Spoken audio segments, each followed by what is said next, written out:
All right, hello, welcome everyone. We are live with the Munchables.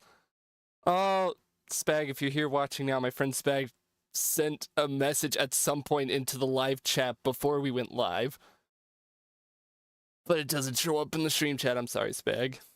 This is the Munchables, an old Wii game. Why am I playing this? Why? Is it time for Crash 3? No. That is. Oh, wait, I just realized my desktop was muted that whole time. No, it's not time for Crash 3. In fact, we're not doing Crash 3 until tomorrow. Tonight is Munchables. I have a secret. My secret. I used to speedrun the Munchables on Wii. Let me. See? I am. Right there. Actually, can I get my cursor to show up right here? You didn't see that. The bit is not falling apart.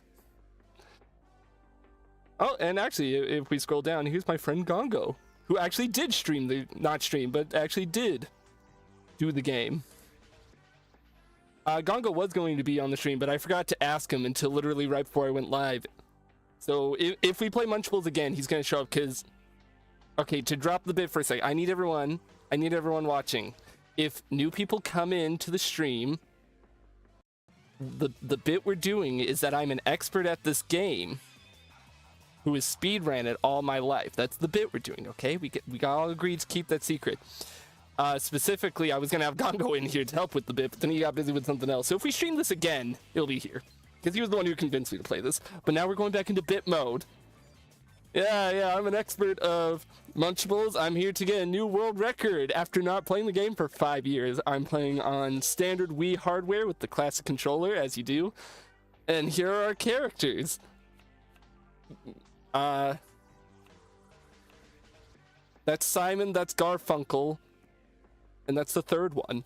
We're gonna pick Simon's profile. Now, I'll let the cutscene play, because even though I know everything about this game, down to every pixel, not everyone in chat may know. So I'll let you guys watch this opening cutscene while I get a drink of water. Soak it in. I should put live split on. Hang on, wait.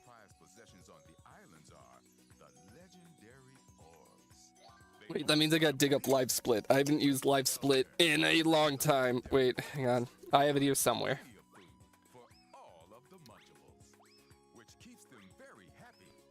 I have it here somewhere. Yeah, sure, make changes to my PC. I don't care. Look, it changed quite suddenly, guys. No, I don't need to update live split. Shut up. No, edit splits. We're not doing Team Fortress 2. We're playing the Munchables.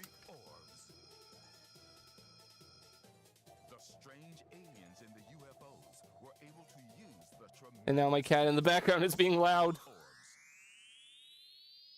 How do I change the image? Download doc, sorry. This is falling apart. Like everything. Download. What do you mean you couldn't download box art of this game? Download icon? Why? Then remove the icon entirely. Gizmo, please stop. I can't. Everything is falling apart. I don't even remember how to use. Wait, what are my controls for live split? I promise everyone, we're all paying attention to the story, right? My split is home? Why did I set that to start split? Does that work even? No, it does not. Why do you lie to me? Live split, you cheating donkey. Numpad 7 is my start split. My reset is 8, I guess now. Because I don't have those set for PNG tube. Now I gotta figure out how to fucking... Oh, wait. Is this it? Hey! I know what I'm doing. Now I just gotta set it so it looks like an actual timer. Actually, let me close it a second. How do I make this like small mode? I know there's like a small mode to this.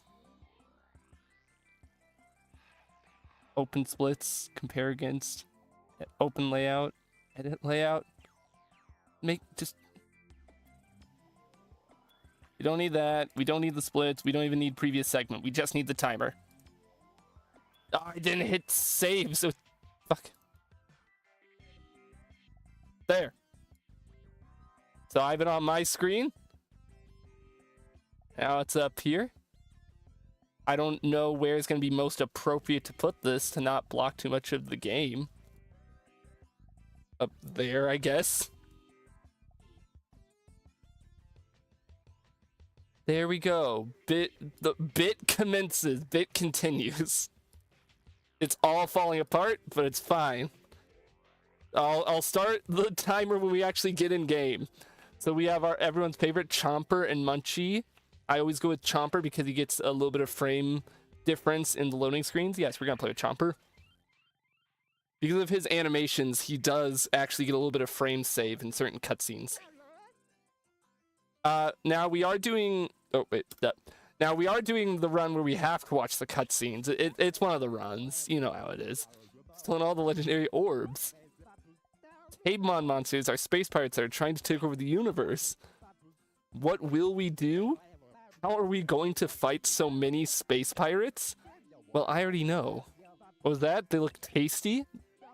They did. They definitely look I was definitely paying attention to that cutscene. No, I wasn't paying attention because I've already seen it. Yes. You guys are welcome to eat them all. Now let's get going. So this is just... For anyone new to this game, it's just like bug snacks. Alright. We gotta get in here. We're losing time. I don't know why the timer turned red! Why did it turn red? This is the only time I've done this split. Live split. Why are you like this? Why are you wrong? Yeah, we have to also go through the tutorial for this.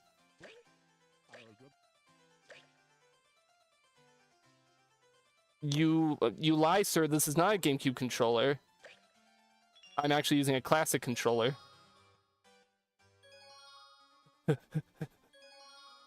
That's the fastest way to do it.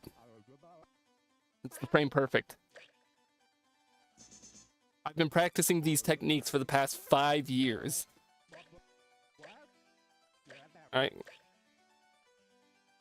See, there's actually a special technique where if you spam the jump, you go very slightly faster. Because they didn't account for B-hopping in this game. It allows you to speed up in the air. Because here's a funny mechanic. This is something that none of you all ever heard of. B-hopping is where you gain momentum in the air because they didn't clock your speed on the ground, or in the air. It's used in a lot of speed runs, you know, stuff like Half-Life and Portal. Super Mario World uses a lot of B-hopping. It's a well-known technique. And they were very proud of it, so they wanted to put it in the Munchables. So we gotta time our B-hop jumps with the eating. See? Very basic stuff. I'll try to explain once we get to the more complicated speedrunning bits. You know, we might be going a little too fast that some people here might get a little confused. That's fine.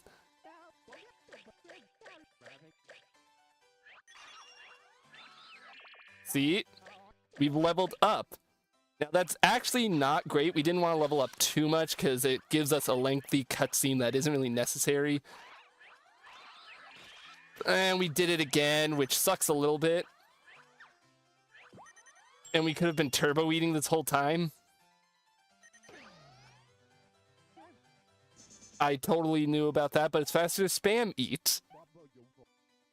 Let's see. We gotta eat this guy.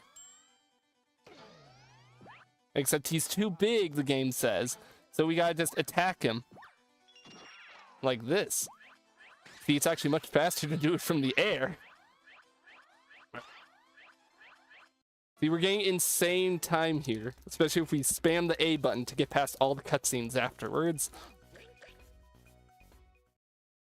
Because really, all you gotta know for the story is that there's like a civil war going on, and there's actually a lot of deep themes of racism and violence, systemic violence and all that.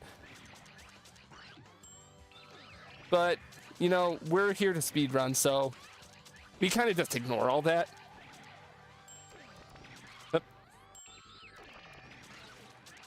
See, I'm actually using advanced frame perfect techniques, so I never have to stop eating. Combined with skipping all the cutscenes now, because you're only required to watch the opening cutscene.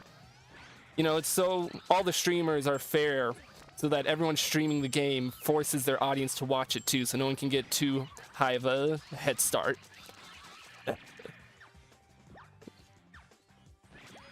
And we gotta eat all 10 of those. Those will provide a permanent speed boost once we get some of them. We don't need all of them, just some of them, and we'll get a permanent speed boost that will make it so we're always going. I'm going to admit, I don't know what the cursor in the middle of the screen does, or why it's doing, because I never had to use it in my speedruns. So it's just gonna kind of do its thing. And we don't need to know. We've now activated Super Chomper form, meaning that we get even more speed going once combined with our B-hops. See if we do a frame perfect dash into attack that splits them up instantly. Very hard to pull off. Very few streamers and players can actually pull off that trick. You have to combine many techniques at once, including the jump and the dash and the turbo eat, as shown here. Issuing that series of commands instantly actually lets the enemies die a lot faster. See? We're already just blazing through this level. Especially because, little known fact, you can actually attack while you're eating. Nothing is stopping you from attacking at the same time. Let's get back to our B-hopping. Especially when we lock on to eat with the B-hops. There we go. You see, we're far enough into the game that we know enough about the themes of systemic racism and all that we actually don't need to watch any cutscenes again, ever. Now, I am going to try a bit of an interesting technique here, where you jump turbo eat to gain momentum, and I did screw it up, losing me a few seconds. But there we go, and that's how you do it correctly. Now we have activated the vacuum mode, and I have correctly fallen down to skip that segment because it would have been long and lengthy and it's not really necessary. And it's totally not that I may have actually fucked up and I needed to be up there to eat those guys. And now I will attempt to use the cursor.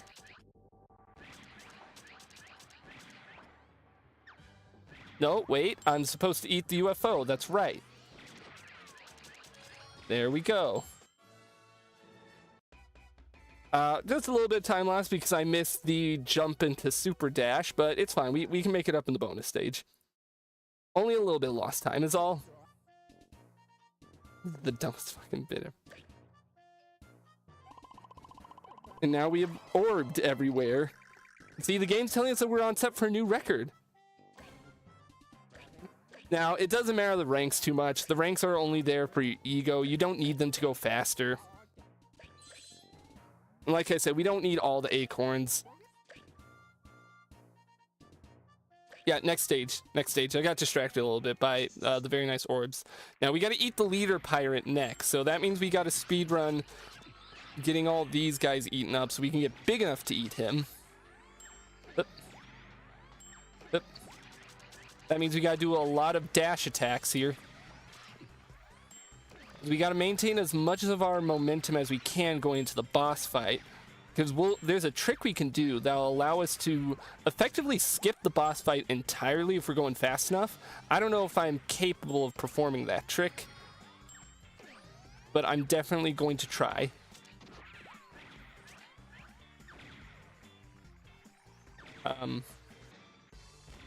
There we go.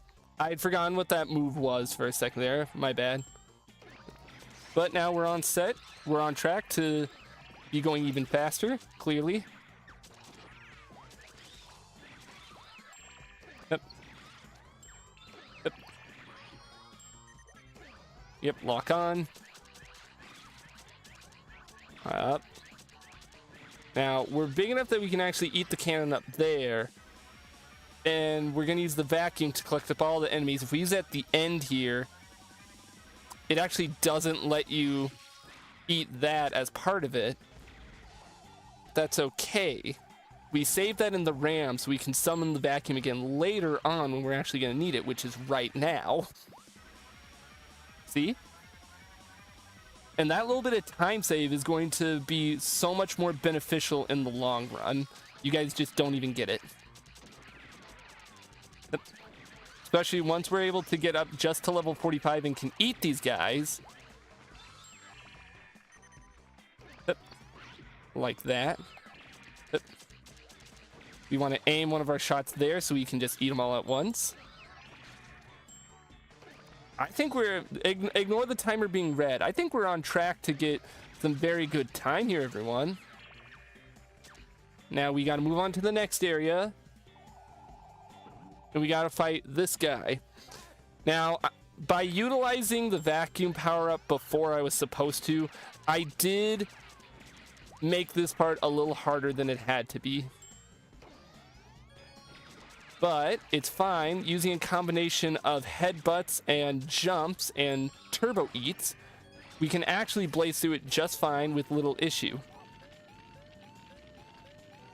See? Hup. See? No issue. It's all about just combining all the different techniques provided to us by the game.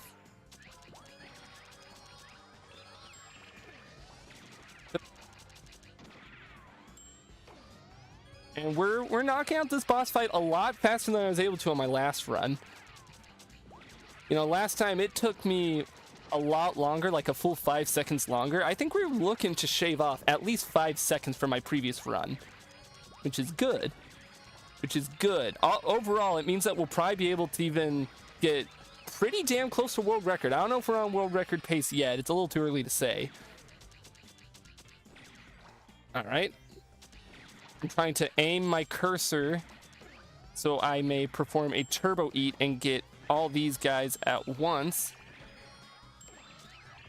It's a little bit faster if you do it one by one like this. See, as we've now split them up. Now we've activated Super Chomper. Yep. And we have now eaten the enemy pirate leader. And that level's done. Yeah, we shaved off 5 seconds from our last run. I think with that, we will easily be gunning for first place, just overall.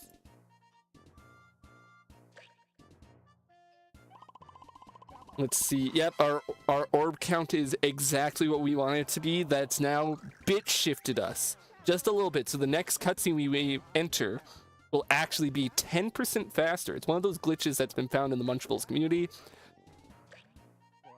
It's called the orb shift.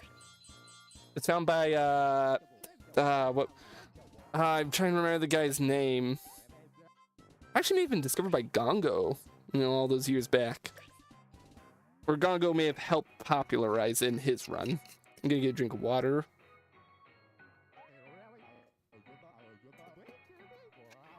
Alright. Now, even though we do have that 5-second lead on the world record, we could lose it to Broccoli here.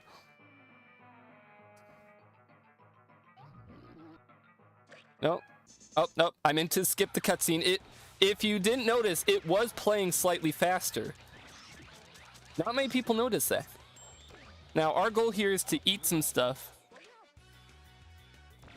so that we can reach around to its weak spot in the back, which we can actually do a lot faster by rolling around the back of it, much like Sonic would. That's why we're going so fast. And we can combine some turbo eats with it. Some turbo eats into rolls will actually allow us to get around the stage much faster than what the devs intended.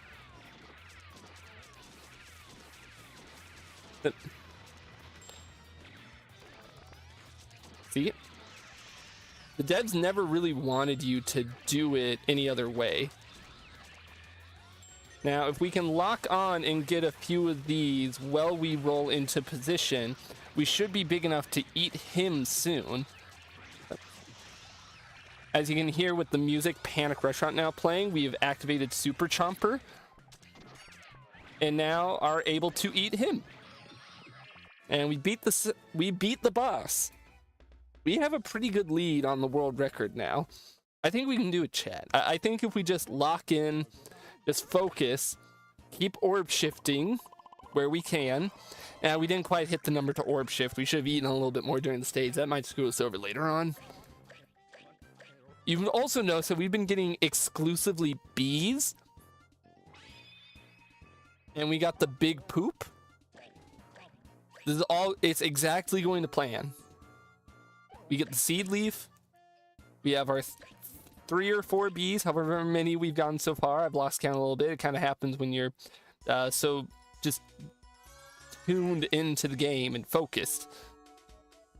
And now we get access to the second world. Jungle. Now this cutscene isn't affected by the orb shift that we were talking about earlier. That's okay. We can now prep the game for a new orb shift. Now that we're in a brand new area entirely. We're just trying to get big enough so that it'll be easier to eat the strange machines when it's time. Because if memory serves, like I said, I've been speedrunning this game in close to, 20 years. I believe it's at least level 25. It was actually level 16. I was mistaken for a later part of the game.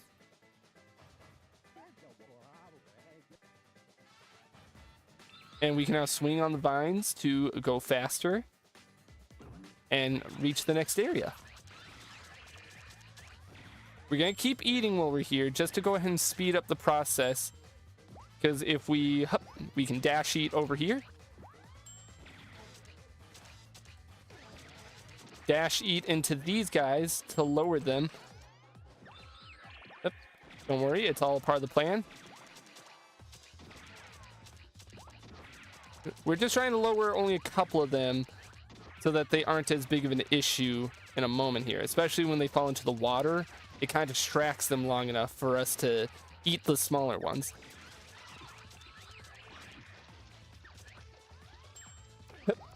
Just like that. And now that we've gone up enough to eat the machine, we can just ignore the last banana guard. It's actually a lot faster to do it like that. Yep. We're going to combine some dashes and some turbo eats. Because we actually got to make our way over to the next set of vines so we can swing to the middle. Where the last machine will be hiding. Except it appears I took the wrong vine. Only a minor mistake. It won't lose us too much time. And here, this is where we save the vacuum power up. This is why we saved it all the way back in the first world.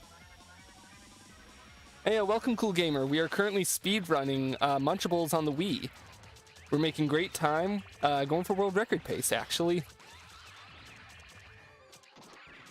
Alright. Yep. I did accidentally go onto that swing when I didn't mean to. That's fine. Yep. And I accidentally grabbed onto it again because I was trying to initiate a swing shift. As seen there. Except I swing shifted the wrong way, but it's fine. Yep. Now we just combine some dashes into some jumps. We eat the final machine to complete the level. Never mind. I forgot in this level, more machines actually show up partway in, requiring us to level up a little bit more, but it's fine. That's why we saved the vacuum power for here. I knew it was going to be here because I used a glitch way back in World 1 to force it to be here. Now, you weren't here for the beginning, Cool Gamer. I actually showed off a secret of mine. I currently hold the second place on the Munchables for Wii. I'm gunning for world record right now. On good pace. Ignore the fact the timer's red. It does that sometimes. Now that cutscene is unskippable. We're going to combine some dashes and jumps so that we may get to the next swing.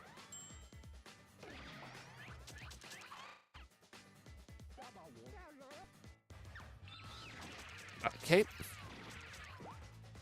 I'm trying to get onto the swing to reach the next area.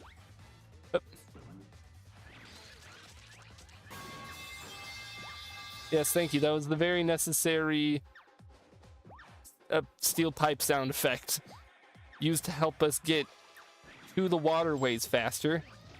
If we combine a few dashes with our super eat, it actually allows us to skip a lot of the encounters that would otherwise be required to reach the strange machine. And if we use our cursor and we jump up here, there we go. That machine has been eaten. And we can now charge up another super eat to dash along here.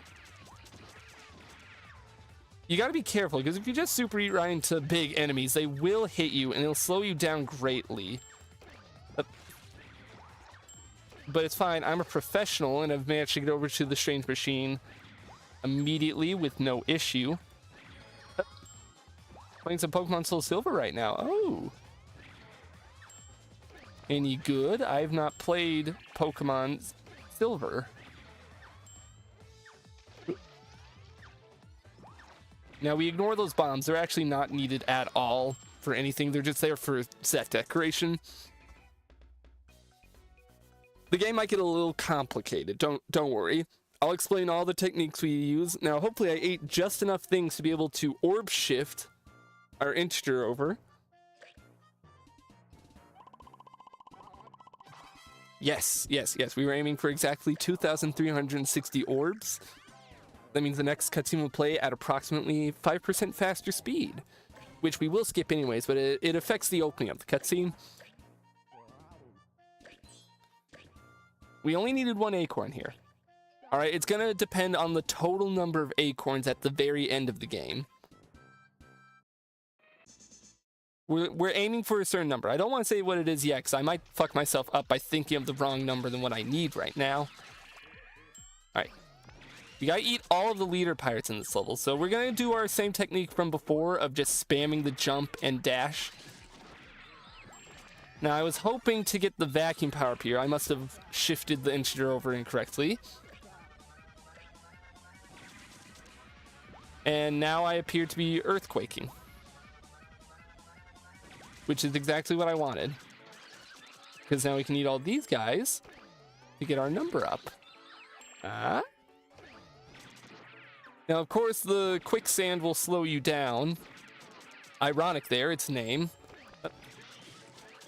That's why we got the game to give us another one of these quakes right next to this guy, that we can hopefully damage him enough to lower him low enough to eat him, which we have successfully gone to level 102. That means we will be able to easily eat the boss all the way down. We dash right into him. There we go. And we gotta make our way to the next boss. Now, there is a very risky technique to be able to get over the gate that just opened up early, but I didn't want to risk with how much time save we got in the first world. I don't want to risk it. We're already a whole 5 seconds ahead. And I think it'd just be safer overall to go for a safer option of eating down the machine that the game wanted me to eat down. Now we have to try and use our earthquake mode to go find them while they're under the sand, which is very difficult to do and not actually the preferred technique. Instead, you want to cut them off like that. So, cool gamer, since I think you're the only one watching right now, I'm going to admit, if you can't tell from the bit, I have no clue what I'm doing. This is the first time I have played this game. But hopefully I can mask that enough with confidence. I would like to get back onto the quicksand game, because I'm losing time in my speedrun. Come on. We did get stuck in a very bad loop there with the quicksand. We were on the wrong, timing of it. It happens sometimes with these boss fights. It can be a little annoying. You got your normal loops and behavior loop that they get into, and sometimes it's not advantageous. It's like in Crash 1 where you get those levels where the timing's off for the obstacles and you run into everything.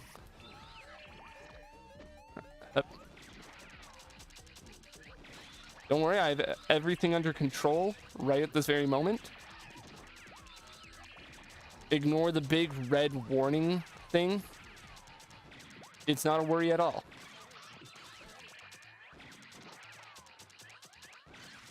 I know everything that's going to happen here.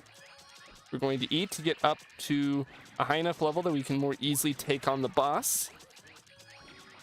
Using the very simple frame skipping technique of spamming down the A button so that we can float in the air. Floating in the air is actually a little more effective for dealing with these guys because they are tall. Now we're going to take a second. As we come out of small mode, we're going to activate a turbo eat to skip out on a little bit of a cutscene there. And we've almost gotten this boss taken care of. We're actually big enough now that we can eat all of his little forms completely. There we go. That's the third boss taken care of. We have to very quickly make our way over now to the fourth one. Come on. Now we're not going to grab that power because we actually know, using our RNG manipulation, that it's going to be the Quake mode, and that's not something we actually want to use right now. It's going to be a lot faster if we just do that, especially with the last guy right down here. Quake mode is one of those power-ups that a lot of people in the community think is just like a no-brainer to grab every time you see it, but there's actually a few times where it can slow you down. It's a little bit beneficial every once in a while to just go at it naturally. A lot of people just don't realize that. See, I would have wasted like a whole 20 seconds on that encounter if I had grabbed the Quake mode prematurely. But luckily, I know exactly what I'm doing.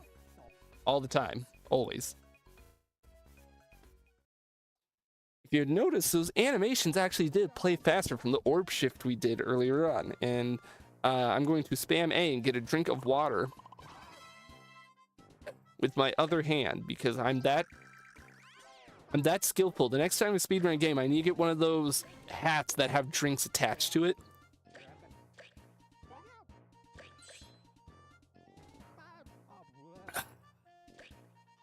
I also need a way to automatically change my PNG tuber to show me drinking water when my hands are full, going fast. Oh, yep, this boss fight I've fought like 24 times. It can be a run ender, but I think if we just tackle it head on, we'll be fine. And of course, I did accidentally start the boss fight trying to use the D-pad for some reason and not the analog stick. I was actually inputting a very complex set of inputs to manipulate where his grapes fall. See?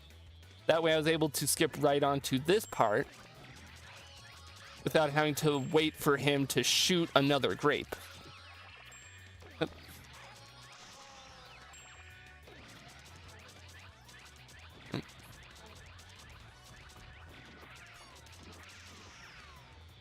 Now we just got to do that again. It's a little tricky, especially with his hands going around, but it's fine. We managed to get hit by him at the same frame that we got hit.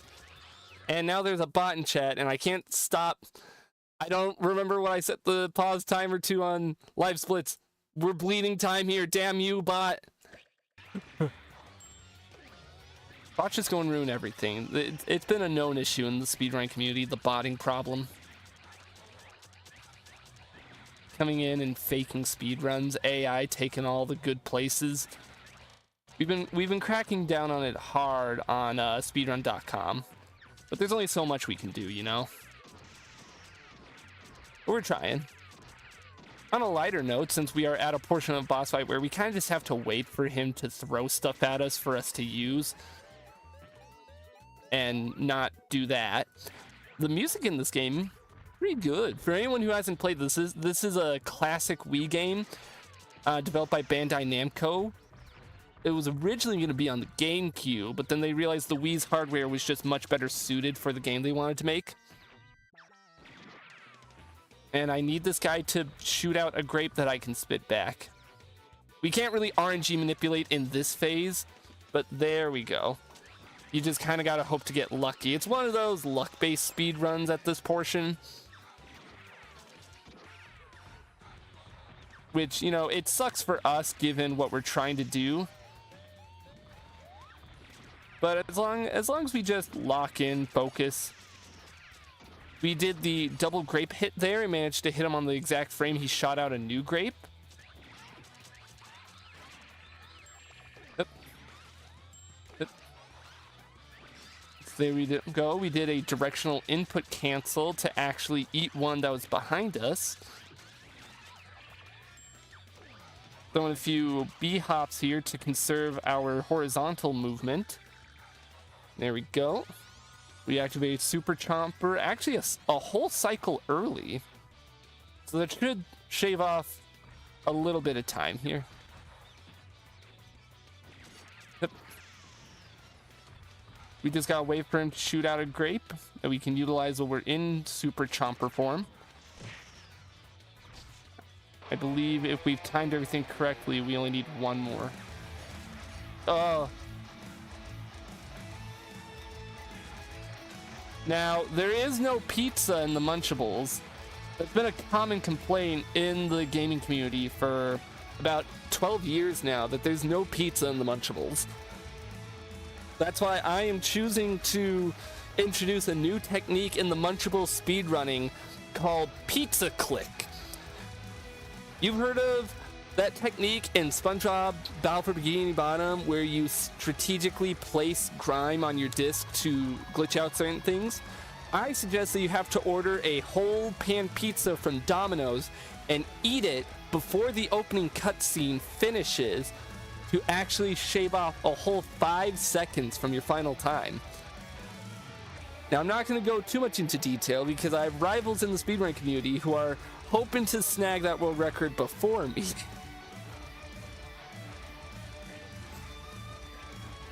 So you're just gonna have to trust me on that technique. You're gonna have to trust that before the stream started, I downed an entire pan pizza. And now I take the mask off for a second and admit that I'm just kind of going with the flow. This wasn't stream I knew going into it. It was gonna be bullshit. And I'm gonna have a great time. This is one that I'm going to just fully factually edit down to a video on to the main channel because I know it's gonna confuse the hell out of everyone when they see I get a world record on the most obscure Wii game. I see you've graduated from Punch-Out Wii Speedrun. Yeah. We are currently on world record pace actually. I managed to complete a few orb shifts. I've been trying to get my bee hopping up. As you can see, we're on to World 4 now, notorious in the speedrun community for its usage of the color green. I was explaining to Cool Gamer about the revolutionary technique I invented for the Munchable speedrunning called pizza shifting. I can't explain it too much in detail because I have rivals in the speedrun community who are gunning for the first place like I am. But as long as you all trust me on this, I will be able to hit that world record spot. Now we do have to go and move the boats, which takes a little bit of time, a little bit of planning and setup, especially if we don't want to lose any time to the big sword radishes. But as long as I stay a little bit locked in and I'm not distracted by any sort of shared media, we should be all good. There we go. Getting those frame perfects. No, none of what I'm saying is fucked up. You guys don't get it. I'm friends with Gongo, holder of the 4th world record, and you can actually go check this on speedrun.com. This is not bullshit. The GB, my friend Gongo, he showed up a couple times in streams, and in fact, I was going to invite him to this stream, But then he got busy. But he asked that the next time I stream this that I invite him over so he can correlate with me and confirm everything I'm saying about the speedrun. Who knows? Maybe sometime we'll go for another speedrun attempt. Legit, never even heard this game, but it looks way of its era. Well, as you can see, it's a tactical role-playing shooter game where it's actually got a lot of heavy tones based in systemic violence, and it's all a metaphor for that kind of time era, the housing crisis. You know, it's very deep stuff. The writers of Fallout New Vegas took very heavy inspiration from it at the time, including the introduction of the spin mode. That was very influential on the development of Fallout New Vegas. You know, David Cage himself said we took a lot from the Munchables when we were developing... What is David Cage? When we were developing Detroit Become Human, the struggles of man and machine really highlighted in this game. That's for a whole nother time. That's for the 2-hour-long, you know, essay on the ethics of the Munchables that I have planned for the main channel. For now, we're focusing on speedrunning the game, which is a whole different beast than, you know, talking about its moral ambiguity themes. All right, get the frame perfect button hit. Then I'm actually going to use a different technique to spam the attack and eat, so that we can get way over here much faster than we were supposed to. We're a whole cycle early, actually. You know, we were supposed to go through this lengthy ordeal of activating different buttons, but we actually just skipped a lot of that. And we also turned the fog on and off again. This was to refresh the AI and the enemies up ahead here, so that once we get over here, it'll actually just be really simple to do this. See? If we hadn't turned the fog on and off like that, the enemies would have been in like a much different order, and would have been a much bigger deal to try and get them all as quick as possible. And we wouldn't have opened up this cannon as quickly. Now I have to see. I've been speedrunning this game in a few years now. I have to remember the exact order of cannon shots you have to go in to reach the next area.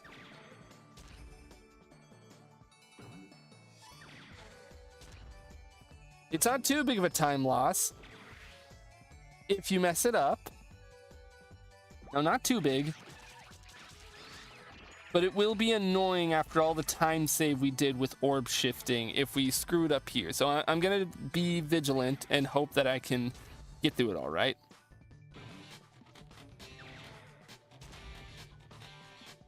See?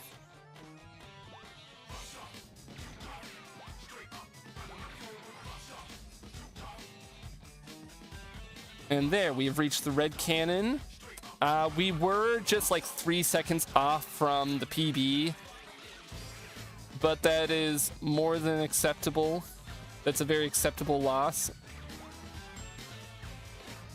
especially if we can just spam this. Use the balloon to get up here. We even hit the frame perfect cannon shot. That took years of practice from even the greatest speedrunners to hit that frame perfectly. Gongo told me that it took him 7 years to be able to hit something like that.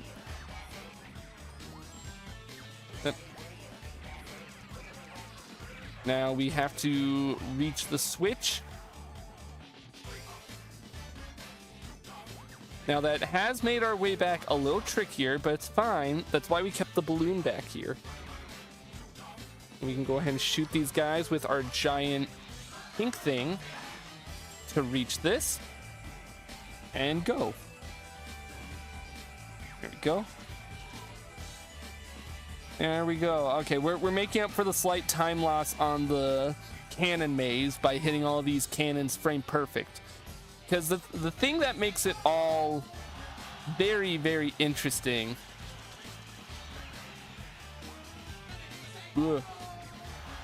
If you don't hit those cannons frame perfect, you lose a lot of time. You know, it can really screw you up, especially because if you miss the timing on the cannon, it can actually send you backwards.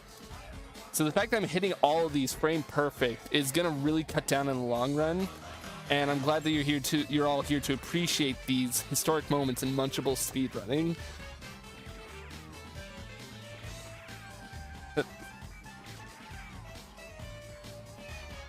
Now, as you can see, I went out of bounds so I could be skipped up to here to turn on that cloud much faster than what we could have. Now, we do have to wait for the platform to come back down, as skipping out of bounds again is only going to give us a game over, and we don't want that. Skipping out of bounds the first time allowed us to skip to the platform far faster than what the elevator could have given us. It's all strategic breaking of the game. You don't want to break it too much. This game, you know, it's kind of known for being very broken. It's kind of like Mario 64 in that regard, where there's a lot of glitches and we don't even fully know the full extent of what's possible in this game. So you kind of got to tread carefully, lest you just completely ruin your run. It's really risky going for all these frame perfect cannons the way I am. So all it's going to take is one screw up on the frame perfect cannons, and that's it, buddy. We're done. This music is really damn good on the media share, even though I do wish we were listening to the actual game's music. You know, this is also good.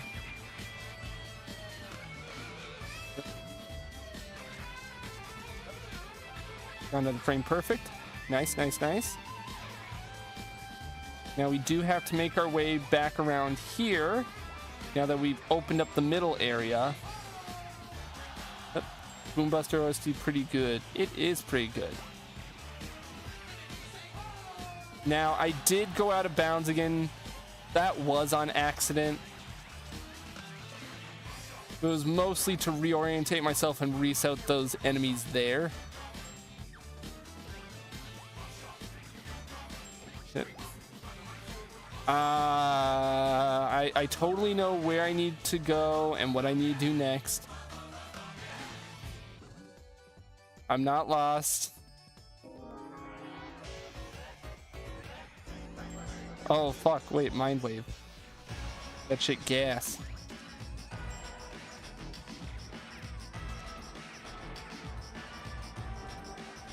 Yep.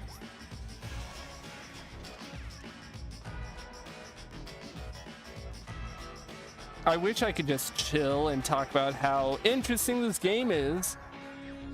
How it's actually a cute little time for the Wii, and even though, you know, hypothetically, if I said I've never played this before tonight's stream, I'd say that first impressions, this game is actually really charming, and I kind of wish I played it sooner, but I've already played this game, so I wouldn't need to ever say anything like that. And we're kind of focused on going really fast here, so yeah, it happens. So now that we've turned the cloud on and we go back over it, that is not what we need to do. Come on, wizard, you streamed this game, you've speedran this game so many times, and you totally knew there was a button down here that required you to be number 32.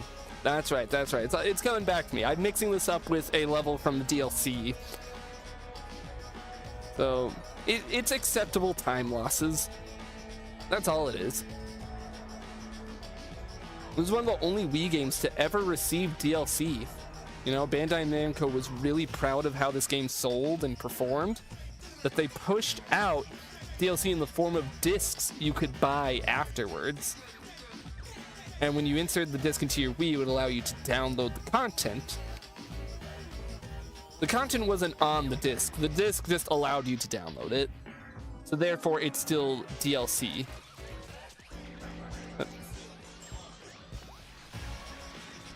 Now we gotta make our way over here. And then back to the start.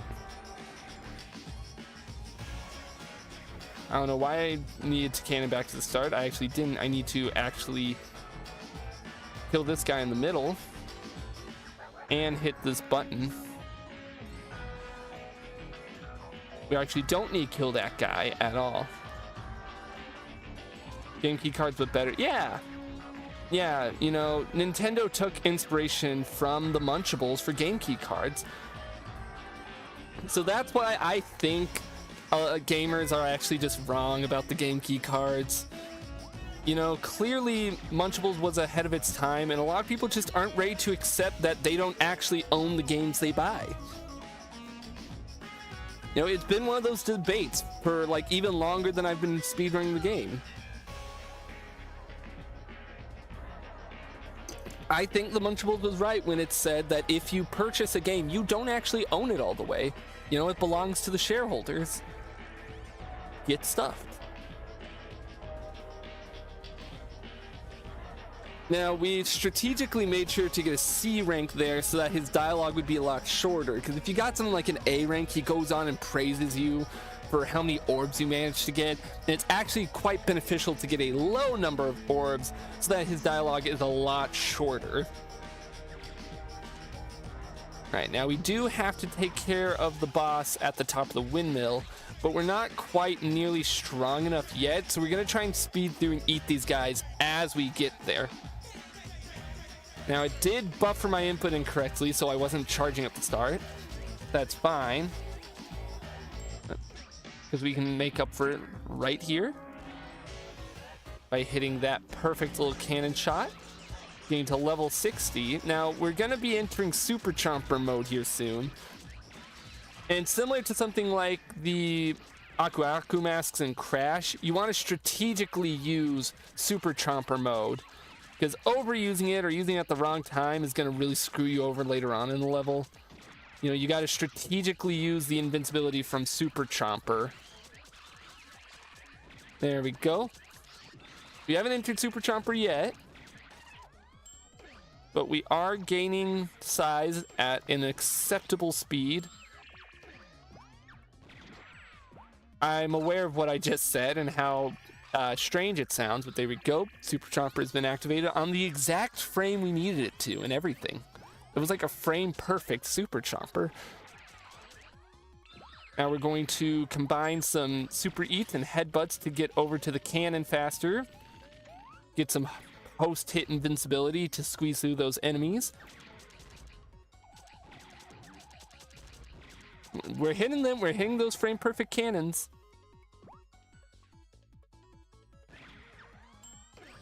You can skip the boat ride by just jumping off right there. Now we need to get all the way up there to reach the boss, and there's actually a hidden technique involving not the weight, because no one likes the weight. No one in the Munchables community likes the weight, but if you hop over that fence there, you can actually reach way over here a lot sooner than what you're supposed to. Now granted, it doesn't do much because you still need to be level 100 to activate the next cannon, but it's why we're going to utilize a little bit of post-hit invincibility combined with some jump attacks. Hey Wiz, welcome!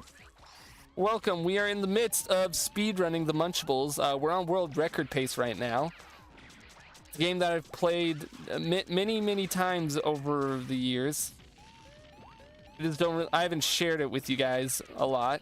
I'm allowed to have secrets.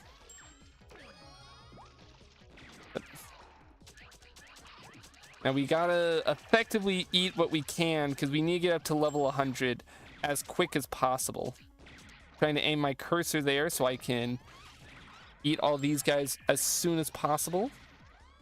Chomp, chomp, chomp. Here we go. Now, some of you may be wondering why I haven't collected the Quake power-up that was back there, and that's because it low-key sucks, and we don't want it. In fact, I would much rather have something like the vacuum power-up, but that isn't it's not real in this level. They deleted it this level onwards, but it's fine. We can make do without it. There's some risky techniques you can use with the Earthquake power-up to technically save a little bit of time, but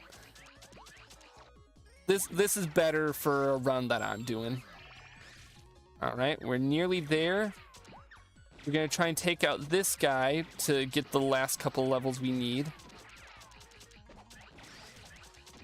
Because he is larger, he will give us levels a lot faster than the average enemy. As you can see, we're already at 98, 99, and 100. There we go. Took a little longer than I would have liked. But from here, it should be gravy. We have to get to the top of the windmill now. So that means we can just kind of ignore a lot of the enemies and just ride up like this.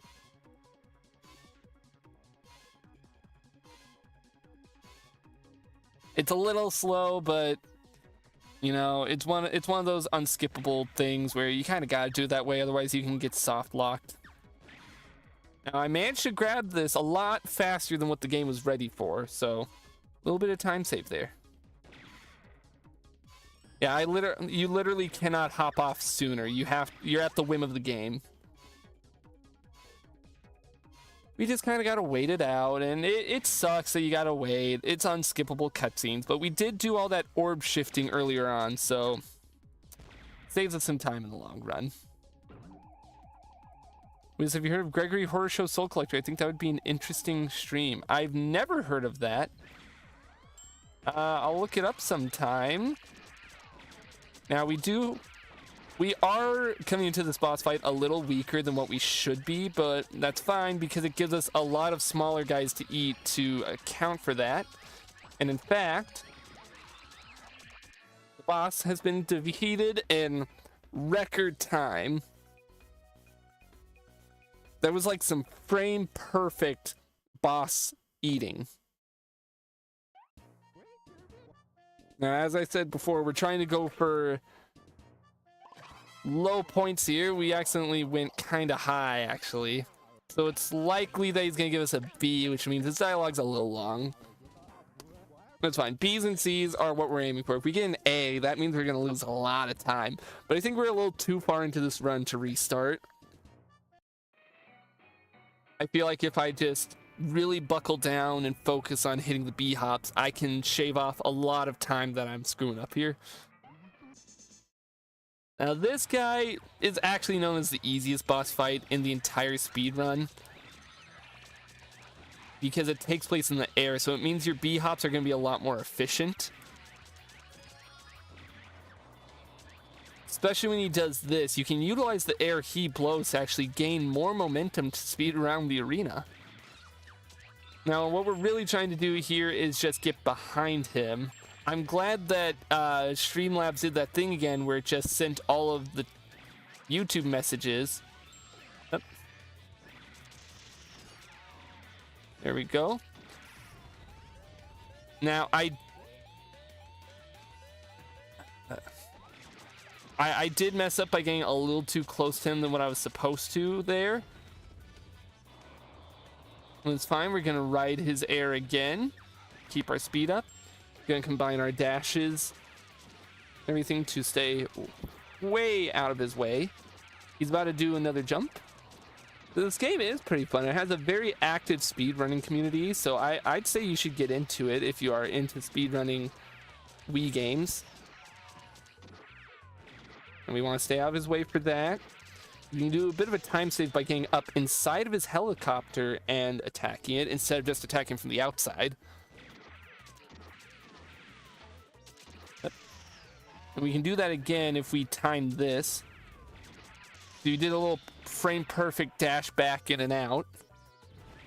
That's part of the pizza shift I was talking about earlier.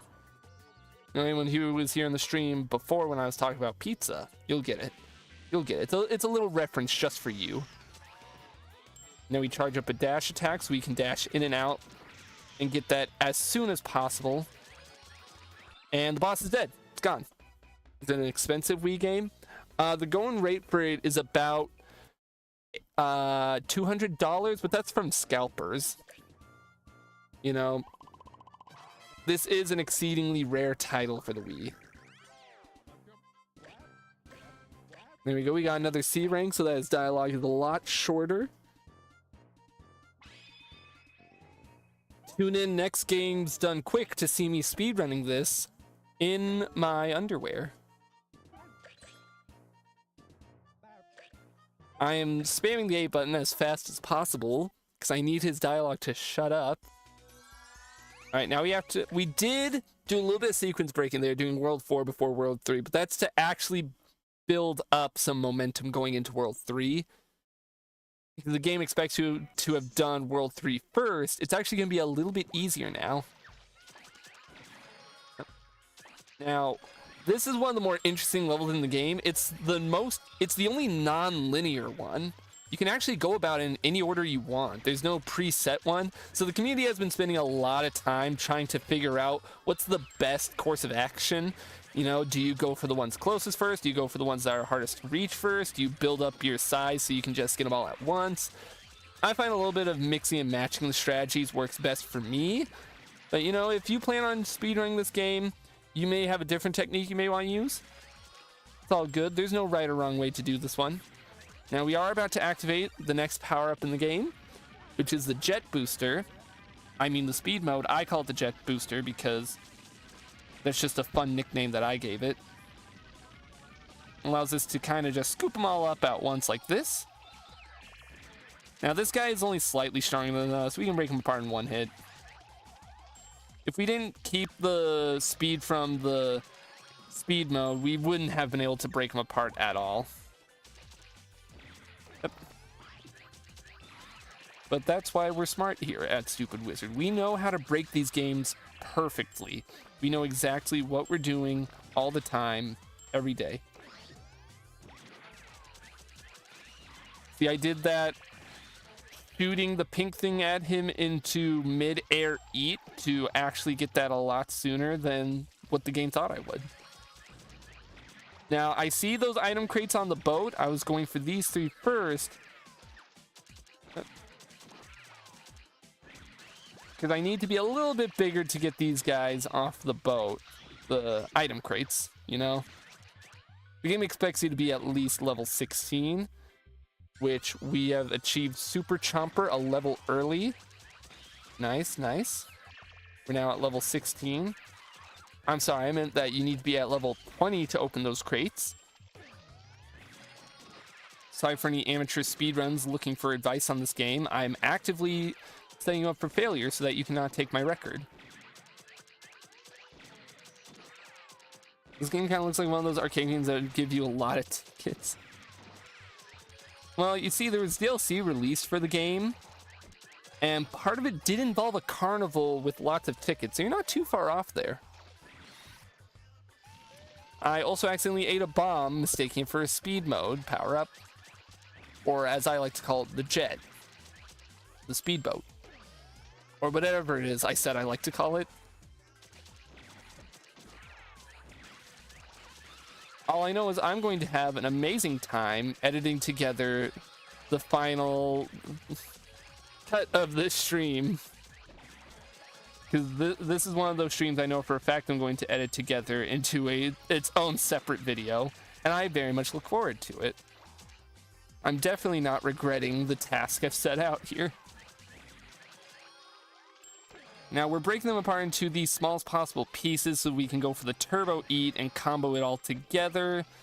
It just saves a lot of time as opposed to eating them one at a time. Especially if we combo an attack into a super eat. And there we go. Now we gotta dash using our super eat and attacks to get into the center here. Using the jet boat again. We're going to try and go for all these guys that aren't the fish that we need, just so we can build up to get this guy. Here we go. I would recommend, if you plan on playing this game, that you get the version with classic controller support. As you can see in my PNG tuber, I am very clearly using a classic controller and not a regular Bluetooth controller mapped to classic controller on Dolphin. Easy rookie mistake to make between distinguishing those two things. Here we go. We eat these guys, and we ate one while going through the portal. Save a little bit of time here and there. Up. Up, up, up. Now, I believe there should be another speed mode power-up not too far away. But we have achieved Great Chomper. Even better than Super Chomper, it actually gives us a mace, which means we can attack enemies a lot faster. In the long run, it just shaves a few frames off the record is all. It's not that important. There's not too much difference between Super Chomper and Great Chomper. You know, it's more down to personal preference.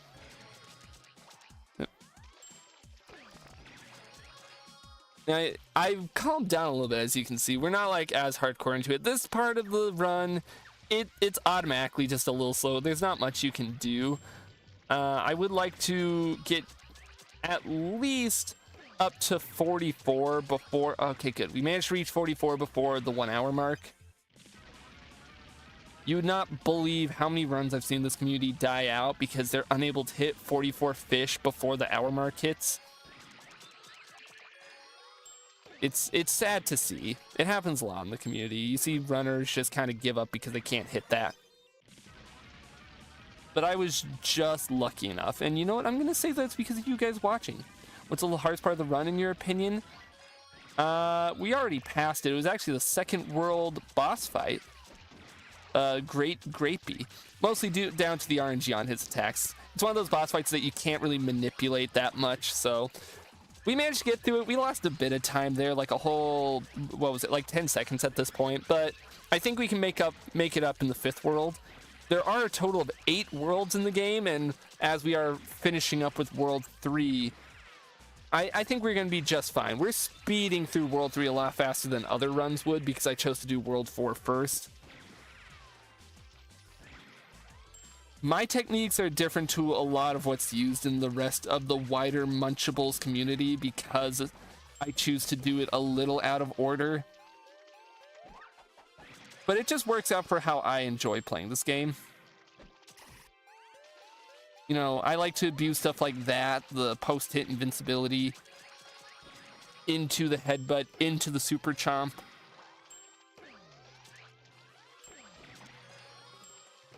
Some runners would prefer to just play the game as intended, but I find this one works a little bit better, especially for my control setup.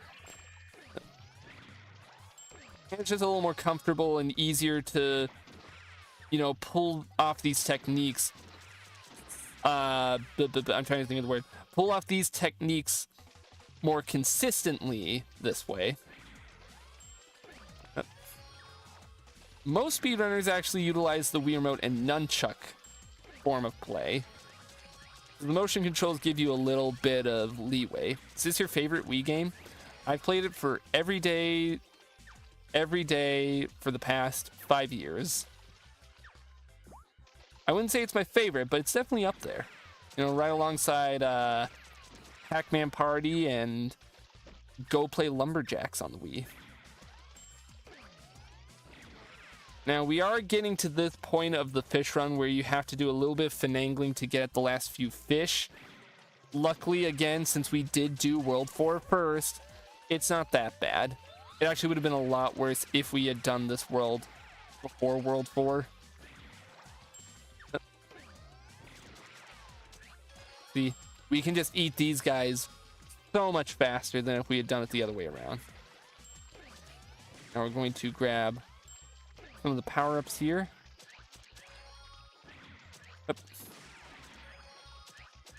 I didn't want that acorn. Getting too many of the acorns can cause the guy at the end to make a comment about you getting acorns, and that can really throw off the time. We're trying to min-max the amount of time we spend in dialogue. These crates are random, so I kind of have to open all of them to check which ones will have a bomb, which ones will have a speed power-up. You know, the RNG manipulation of this game is kind of fucked overall. Welcome, Radio Man 6. We're on world record pace for the Munchables. Welcome. We've already completed World 4 and we're making our way through World 3 now. Come in for a while. Enjoy. I did not mean to go back through the hole. That's fine. It's A-okay. We just gotta get the last of the fish, which we're almost through. There we go. Let's see. Go ahead and check this crate. Yep. We don't want to grab the acorns. They can really screw up your times, especially if you're already performing mistakes like that of accidentally bumping into the wall. You're going to utilize the speed mode here to zoom over and get some of these fish.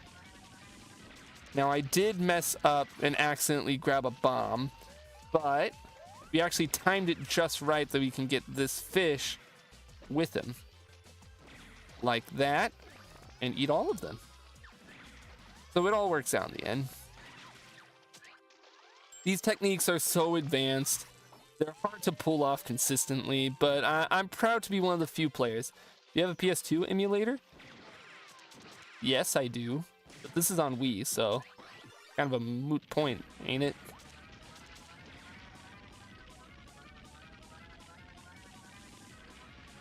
I totally didn't go the wrong way.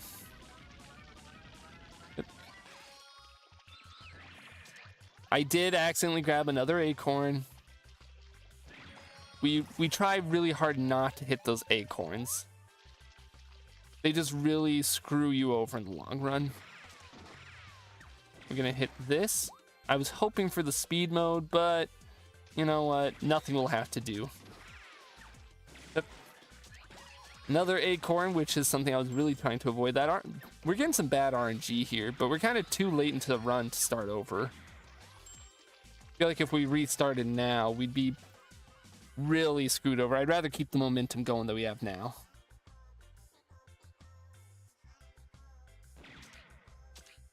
Now I gotta remember how to access the middle area. Gregory Horror Show Soul Collector is on the PS2. I'll check it out at some point. I'm fond of the PS2 era. It's got a lot of cool games. I say that as if I've played much outside of like movie tie-in games. There we go. We're actually using the tail on Great Chomper here to direct us through the water much faster than what the game's able to handle. Thus, we can eat these guys as we go through to the next area. And we actually need to make our way to the area on the left if we want to get anything. Now, I know I said Great Grapey was the worst part of the run. This is a close second based on how large the level is and how, you know, as I said at the beginning, it's non-linear. You're kind of supposed to tackle it in however way you want. But then when you get down to these last few, where you're just kind of scrounging around trying to figure out how to get to them, it's a little annoying. It was a bold decision to make the game like this, but I respect them for it nonetheless, you know? Not many times game devs will just look you dead in the eye and say they're gonna do something like this and actually go through with it. Like, the amount of game devs that would have given up on the non-linearity here and just made a normal level, cowards, truly. So I'm proud of Bandai Namco for actually sticking with their gut on this game. Going with the original vision that they intended. Now we're gonna do a little bit of attack boosting to get this fish. Now we're down to the last fish. And assuming I haven't screwed anything up, he should be right over in this quadrant. We lost a lot of time in this part. But considering how quickly we got through Great Grapey, I think it'll be fine. I'm just gonna have to perform really well. When's the next Anton Blast stream planned for? Monday. The following Monday. For February, at least, Monday and Tuesday are gonna be Anton Blast nights. That's what we do over here on Stupid Wizard. Monday and Tuesdays are like, for each month, a specific game. You know, last month we did fucking, what was it? We did Pokemon Emerald every Monday and Tuesday last month. The month before that, well, that doesn't count. December was a weird month because we were doing a lot of Ben 10 games to celebrate the anniversary. I haven't figured out next month's monthly game, but you know what? We'll burn down that bridge when we get to it. Right now, I have to focus on upholding my world record. Now, we have to head to the bottom of the sea here, and actually, you can just ignore basically all the enemies in this level. As long as you are quick with your movement.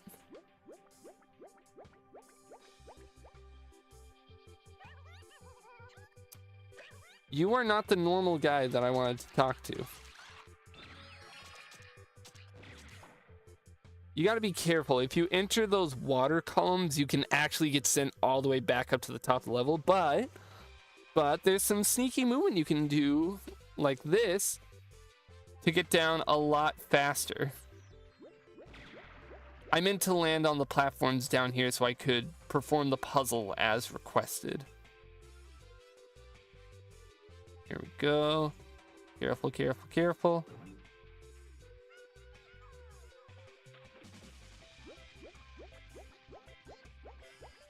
Wait. No, no. You actually have to eat more enemies to become heavier.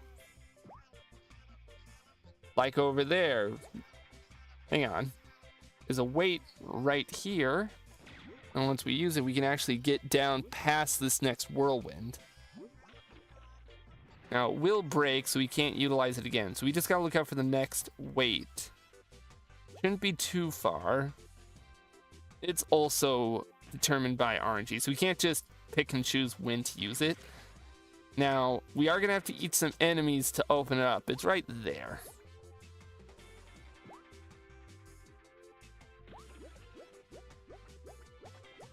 Luckily, it also does not send us all the way back to the top of the ocean. Only sends us down a bit, so we can quickly mow down enemies on our way down. Hup, hup, hup. Now that we're level 6, now that we're level 72, I almost read off the other level that we were, and that would have been bad for my mental health. Hup. Chomp, chomp, chomp, chomp, chomp.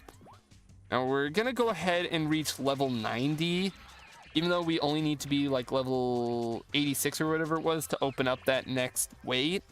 If we plan ahead and actually reach level 90, it'll make it a little bit faster. It'll allow us to get the next weight even faster. So it's a little more time spent eating and not actually progressing to the bottom of the ocean, but it's worth it given how much time we save, and all in all.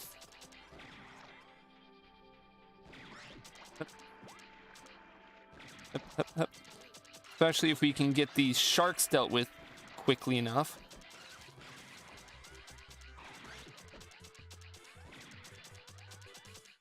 Hup.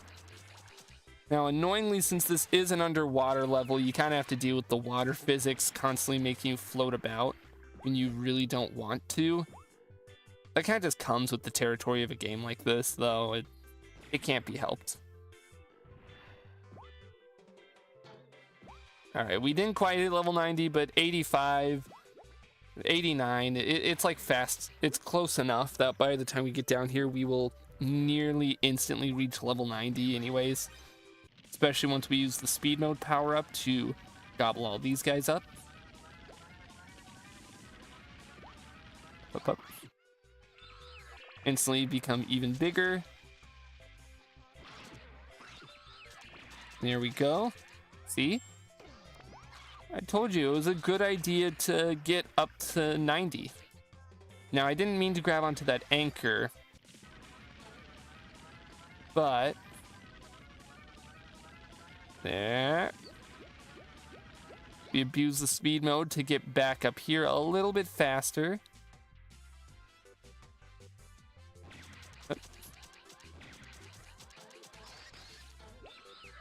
We're up to level 100.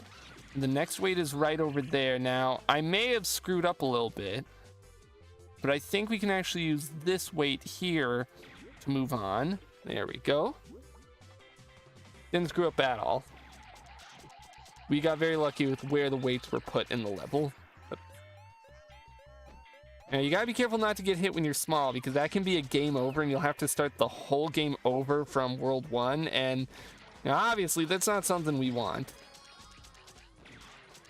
So as long as we can just be quick with our movements when we're small, nothing bad's gonna happen. I'm gonna aim for this vacuum power-up now. Haven't seen one of these in a while, and I'm glad that we finally have it, because we can bounce off these bubbles well in vacuum mode.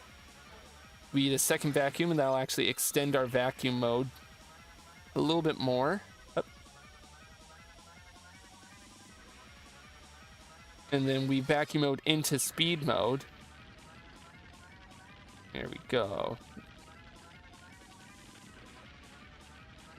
Now, I did miss input falling into the water during speed mode, but it allowed me to buffer into Super Chomper. We don't need that vacuum, we just need to get to that weight over there, which we could only do with Super Chomper anyways, so really not that big of a deal. See, if we weren't Super Chomper, we wouldn't have had the speed to get over there with that dash. We'll go ahead and grab the vacuum here as we head down to the ocean floor. Let's get this cutscene. Using the vacuum power-up while on the ocean floor allows us to get a little bit of a head start on getting bigger. Now we want to get big enough to eat some of these guys in one go. We activate Great Chomper. That guy really needed to go, even though he was really just minding his own business. He's more of a hidden NPC than, you know, a straight-up enemy. We want to hit this guy, break him apart. More of a distraction. We don't really need to eat him when he's this small. But we're really just trying hard to get up to level 120, so we can easily just chomp him down. Yep. A little tricky down here when there's fewer enemies to work with, and even more annoyingly when we don't have a vacuum power up to work with, but country boys make do.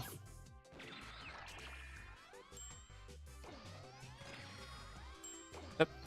Especially when we're able to pull off tricks like this. There we go. There we go. Saved a lot of time there. I'm happy with that. I'm happy with that.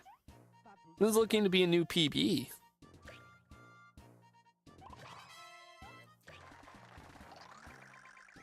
Now, I was not trying to get an A rank here. That makes this dialogue a lot longer. So that PB is going to be a little actually harder to achieve. But we are on to the final part of World 3 with this boss fight, Big Fishy. So if we can get through him quickly, it'll be fine. It's another boss fight like the last one where we just kind of gotta attack him. Now, we gotta get him to whack into the giant seashell here. Just so that we have enough time to come in behind him and break him apart. Easier said than done. Don't stand a chance if you hit, use the big shell as a shield. Yeah, I know that game. We're kind of trying to trick him into hitting into the big shell so we can go behind and break him down again. We're also making sure to eat up all the debris as we go. Because if we can min-max how fast we're going with how big he is.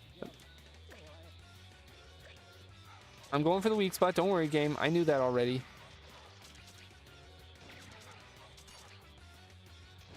Yep.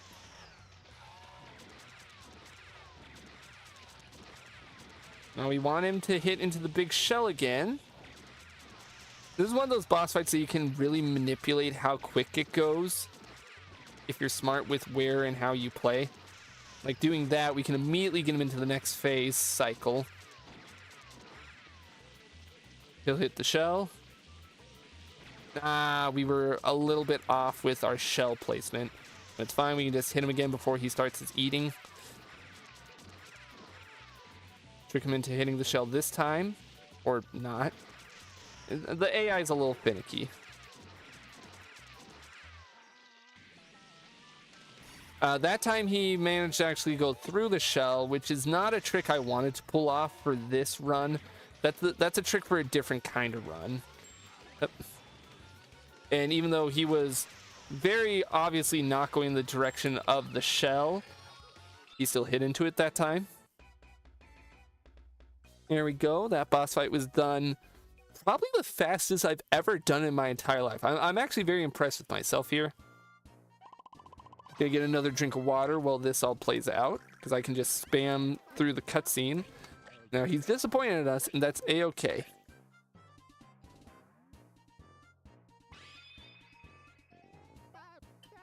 There we go. We've gotten the 4th legendary orb. We're making our way onto the next world. It's only gonna get harder from here, guys. So I know I already said that we're past the point of being able to just restart if we fail.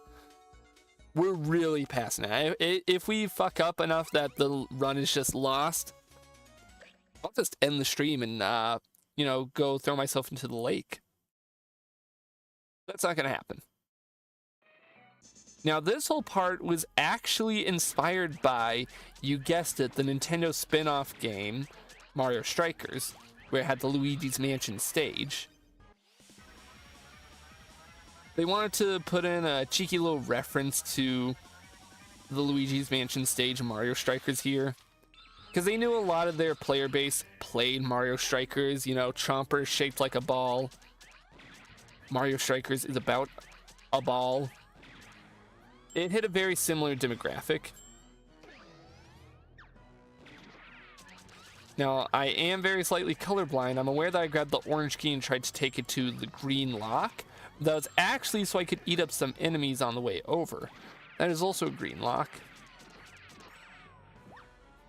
Would anyone believe me if I tried to claim that this part was also RNG manipulated and I'm not just, you know, terrible? Nope, the orange lock is over there. Sadly, we were screwed over by the RNG and was put way behind a barrier. And we're just shy of getting that barrier open, but we should be able to here pretty quickly. There we go. Just a few super dashes over. A little bit of pinpoint platforming, but it's fine. Oh, I thought a cutscene was going to play there. Grab the vacuum.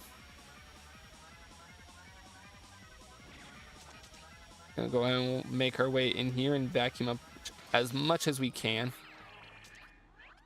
Up. We're going right through them. We did take damage there, but so we could buffer through and get all these guys without the big ones really noticing or interrupting me. So yeah, it may have looked like I messed up, but in actuality, I knew exactly what I was doing. Especially because I hit the guy and then I activate vacuum. Just suck them all up instantly. There we go. Up to level 17. We do need to be level 18, but I'm actually going to use a secret technique. I'm going to try and hit the frame perfect little speed boost through to skip this portion of the level. I failed, and at this point it's probably just going to be faster to play it intentionally now. That's fine. Sometimes speedrunners have to play the game intentionally. It sucks, but it's true. Sometimes you don't really have any other options. But it did allow us to get the lime key, you know, a whole 5 minutes sooner. 5 minutes sounds like a lot. It's not that much, actually. Surprisingly enough, a 5-minute time save is not that much for Munchables. Some techniques allow you to shave off like damn near 10 minutes. None of the ones that I'm able to perform can shave off that much, but you know, a little fun fact for you.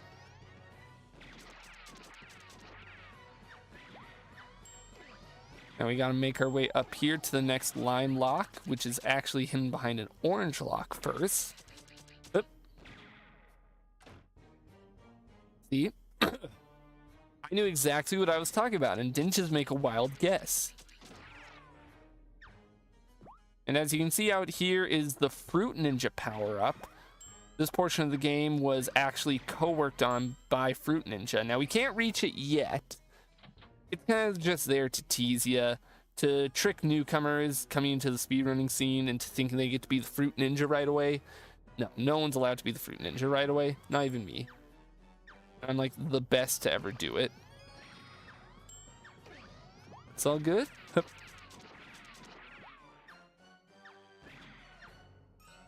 Because now I have to sit here and wonder if I've soft blocked myself by sequence breaking a little too hard.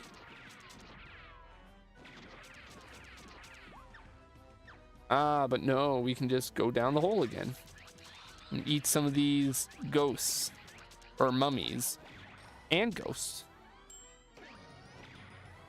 Yep. We're going to perform some perfectly timed turbo eats so we can boost all the way out of here. See, if we did that a little too early, he would have hit us with the axe, and that wouldn't be very good for the run. Now, of course, I knew that one was a dark lock going in. Yep. Yep. We gotta make our way across these. Gonna grab the acorn over here. I know we've been generally ignoring the acorns, but some of them are actually necessary to grab if you want to get the best time. Only some of them, though. Now we're gonna use the line key finally over here. We're still on the hunt for the green key, but if memory serves, yes, it's right in here. It only requires level 25. Sadly, the enemy cap has been reached, so we have to go back and kill some enemies before we can just come in here and spawn more. I am so glad I can waste my meals up there.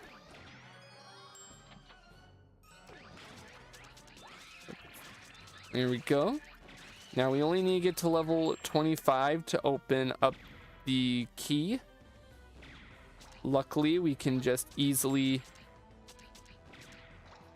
do this. Get a whole bunch at once. Shoot that guy once. Now we're going to be approaching level 25 very soon here. I'm trying to perfectly time a meal throw. There we go. Now we can just ignore the rest of these guys and go grab the green key as needed. We're going to perform some boosts perfectly to get up to it faster. Pushing against the door makes it open very, very slightly faster.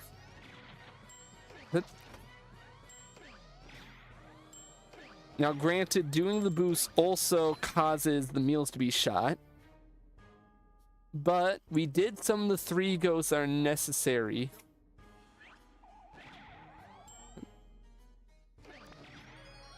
We got one of the ghosts.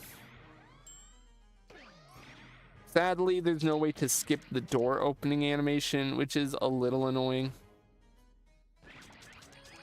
But we did cut those guys off before they could get too far.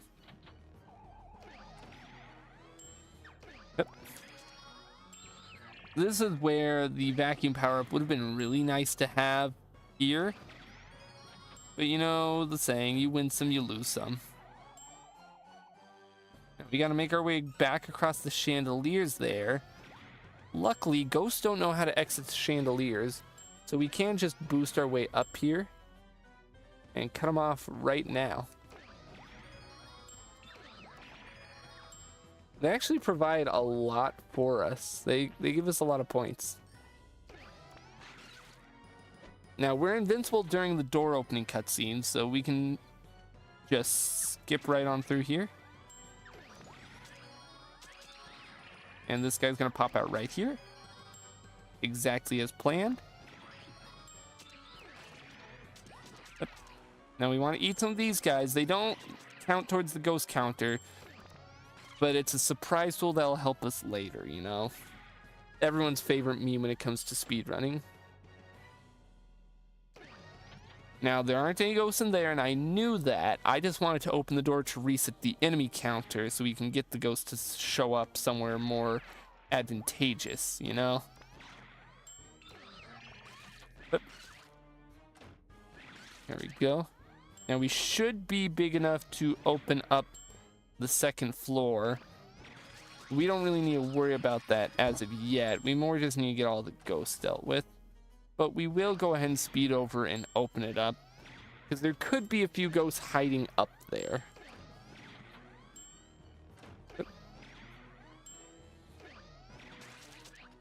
See? As I suspected, there were some ghosts hiding up on this floor. Now you only have one chance to eat them as they come by here. There we go. I managed to get that on the very correct cycle that it needed to be. I am going to take a second and check. I got a ping somewhere. 2 people joined the Discord server. We got Machine Cult and the Horror. Good on you guys. Always, y'all gotta join into the Discord whenever you can. We do events. We do fun stuff.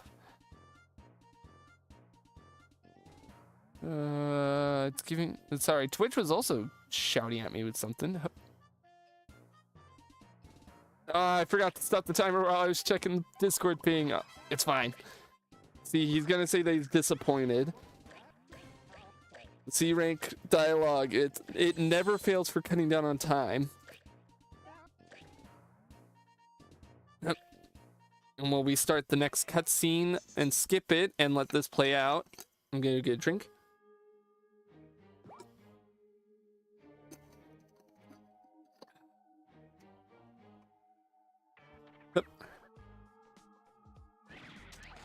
Gonna eat this. Now it may just look like I'm spamming A, but I'm actually performing a very specific rhythm with how I'm eating everything to maximize on load times. We gotta eat all these guys to get to level 35 to open up that thing in the middle and actually get to the top of the mansion. Up. Almost ate the bomb. Easy mistake to make. Here we go, level 36 actually. 1 level extra, which is perfect for our requirements. Now we have unlocked the Fruit Ninja power-up. It was a little bit of a tease putting it way back at the other level. You can put pictures in the Discord. You gotta, if you haven't already, you gotta read the rules and react to the little message at the end of rules to access the rest of the server.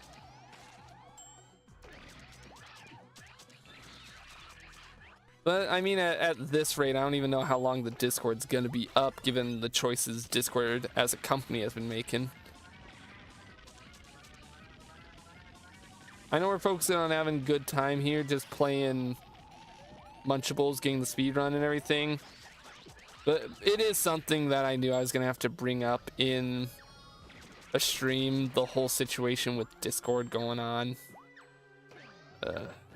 It's such a stupid thing.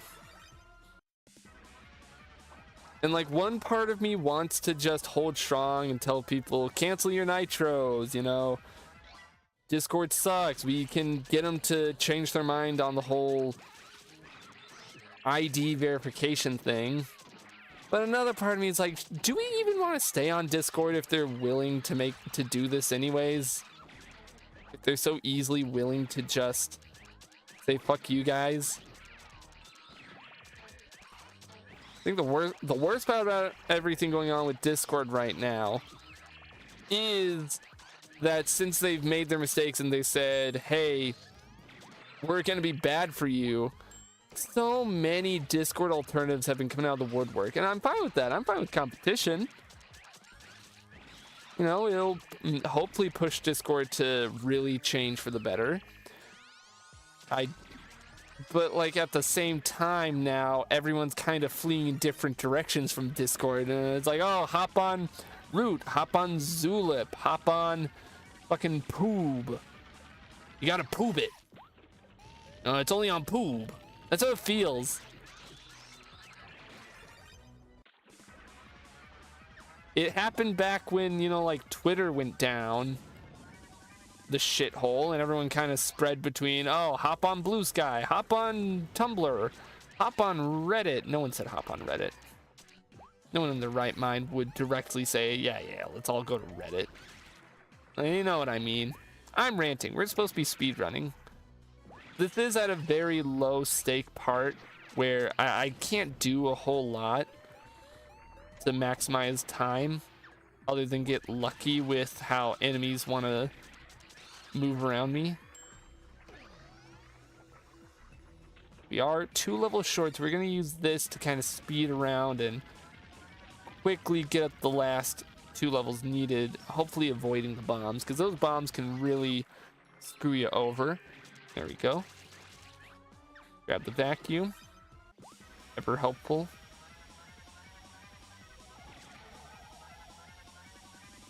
Up. Now we are big enough to eat the largest enemies quickly. We're gonna have to come back around that level 80 blockade. Oh, no, don't tell me I accidentally... No, there we go. I was able to climb up here. Alright, we're gonna be able to actually fight the boss now. Now, he did encase himself in some ice, which, you know, is not very good for us since getting cold is not that fun. I would know. I live out in North Dakota. But now that we are a high enough level, we can eat them all in one go now. I believe that was every piece of him. There we go. Boss defeated. Easy peasy. Lemon squeezy. Skip the cutscene. And that should be the last part of the mansion world. We did reach the top of the mansion. Yep, we got a few acorns. And we got the legendary... Nope, we're actually not done with the ghost town. I forgot we had to do the final boss fight against the 5-headed ghost. The mushroom thriller. Alright. Now we gotta eat him. And he's not that hard of a boss. He's got some very easy to follow patterns.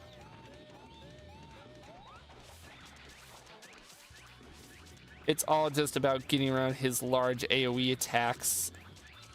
We gotta get around his back so we can hit his weak spot. Easier said than done. He has quite a few phases to do this. Yo, welcome, Cake. Mushroom on his weak point. Yeah, I'm attacking it. Don't worry, game. Welcome, Cake. We're speedrunning Munchables. We're currently on world record pace. And I've been showing off a lot of techniques. Because I've been speedrunning this game for years now. For years. But it's been exciting to see the developments in the speedrunning community. You know, the B-hops, the frame skips to maximize how long you can stay in power-ups and how quick you can make short the cutscenes go by. A lot of fun stuff. This guy's a little bit annoying as a boss. There's not much you can do to save time on him. You kind of got to wait it out. Spend some time eating. Shorten his time. But once he's through with this phase, he does open himself up. Unlike the last boss where you can kind of control how quickly you got through it, this guy, you can't really do much of that on. Which sucks. I definitely am more preferring the bosses that you can control the rate you've beat them, but, you know, Hideo Kojima had so many ideas for bosses that they couldn't not do this. I just gotta wait out until he does the next air raid phase. Also, I saw that he sent the cover in general, lol. Alright, we managed to activate Super Chomper mid-boss fight. You don't get to do that too often in the game. We're gonna go ahead and utilize some more time since he still isn't activating his next phase, which is very annoying. There we go. He should be doing it now. Yeah. Just have to break him apart a bit more. We're gonna invincibility. We're gonna cheese through by utilizing invincibility frames to get up to him while he's like this and eat him. And there we go. I'll look at the box art after the stream and see if it's something I would do. All right, we skip this cutscene. We are now on to World 6. Once we get past all the orb dialogue. We're a little too late in the game to be utilizing orb shifting for the integers. You can only really utilize it early on in the game. So it doesn't matter what score we get with the orbs. We're just trying to aim for low scores so that as dialogue is shortened.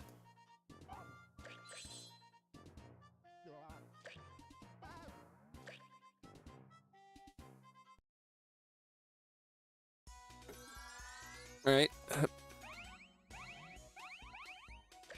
See, I did some fancy maneuvering with the stick there to get over to World 6 even faster. Yeah. Techniques that a lot of people just don't use. Alright, we have to get all the way to the back of the factory. Now, it's not a simple straight shot. You do have to push down a lot of buttons, but luckily using our developed techniques and, you know, eating bombs on purpose to frame jump our way over. Yep. Now, sadly, since we were blowing through this game so fast, you won't be able to hear much of the soundtrack, because this soundtrack is pretty damn good. Some of you out there may already know this game through the impeccable soundtrack it has. Songs such as Panic Restaurant, the boss theme, well known online. I definitely knew about it before I began my speedrunning journey years ago. Yep. Trying to break this guy apart now so that I can more easily suck them all up. See, we managed to skip several levels ahead. Yep. Yep. We just gotta do that again with these guys. Hup. Hup, hup, hup. Saying hup in real life helps. You know, a lot of people don't realize that. But it's an essential part of the game. Because the Wii Remote's microphone will pick up what you're saying and actually give you a little bit of a speed boost. Now, that doesn't do me too much because I'm on classic controller, not on traditional Wiimote, but it's the thought that counts, you know? It helps set me up for when I'm ready to do Wiimote-specific runs, you know?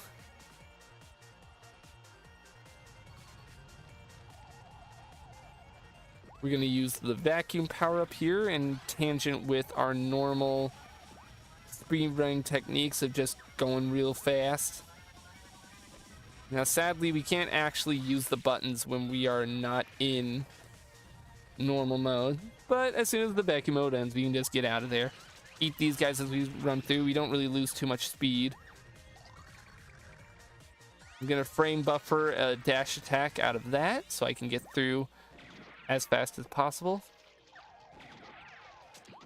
Now, you don't go much slower in the water, so it really doesn't matter all too much. I'm going to do a quick flick of the wrist to 360 around me, and we're going to speed up to here while we suck up everything, utilizing the spin right after.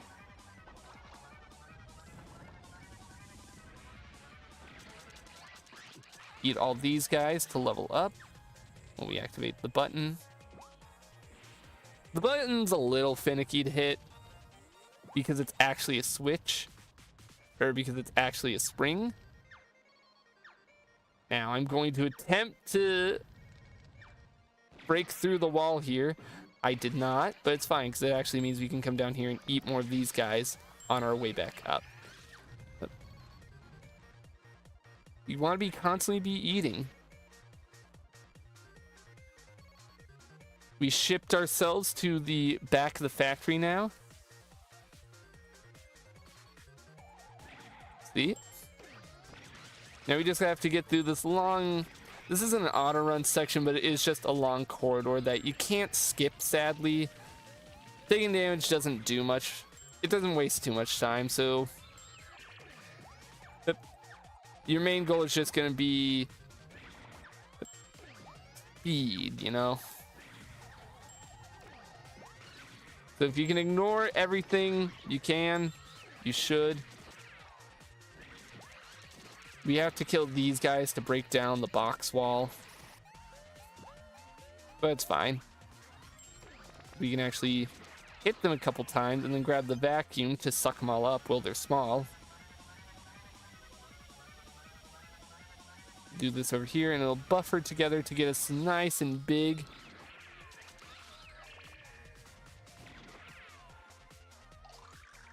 Alright, we actually gotta get rid of those guys in the back if we wish to progress. A little bit of an annoying task, but one that's easy to do with enough experience. So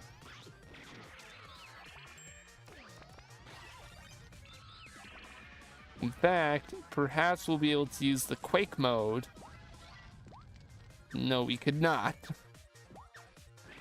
I forgot they patched that out. You can't just Quake mode to break up the bosses even faster. Reach the maximum level. Look at us. We are maximum chomper. Typically, you're only supposed to reach this stage in the final level as anticlimactic, but if you're good enough at the game like I am, you can actually achieve it much sooner than what the game intended. And we're big enough to actually eat parts of the level, which means we can get through here. All right, we're on good pace. We're on good pace to get to the end of the game. I'm gonna get another drink while I spam through all the dialogue again. Where did I put my water bottle? Wait, where did my water bottle go? Oh, there it is.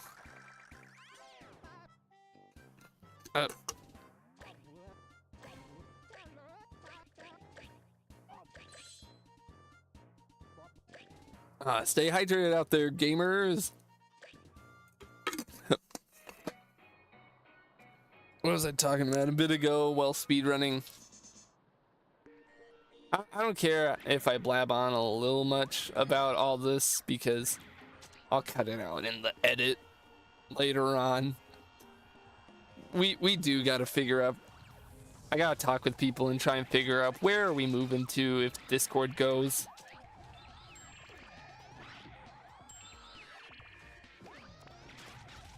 Sucks because, you know, I've been wanting to build up the Discord server. I've been planning on hosting events and we've been getting people joining in from streams. It really sucked to just throw it all away, but at the same time, it would really suck if Discord went through with the whole ID verification plan. That would suck a whole lot more. So it sucks for everyone, apparently. Alright. We're ignoring this guy. In fact, we're hitting him to split him apart. We're hitting all these guys to split them apart. Gonna damage buffer our way through. There we go. Go ahead and grab the acorn over here. We didn't really need it, but it's nice to have. Discord doing that shitty update to fuck up your plans. Really, that's really all it is. They have no other reason to be pushing an update like this. You're doing it solely to spite me. But also, real talk, I want people to figure out what is If we all decide to leave Discord, what's the alternative we're using? I've seen Zulip, Root, Rooster. May I bring up Poob again?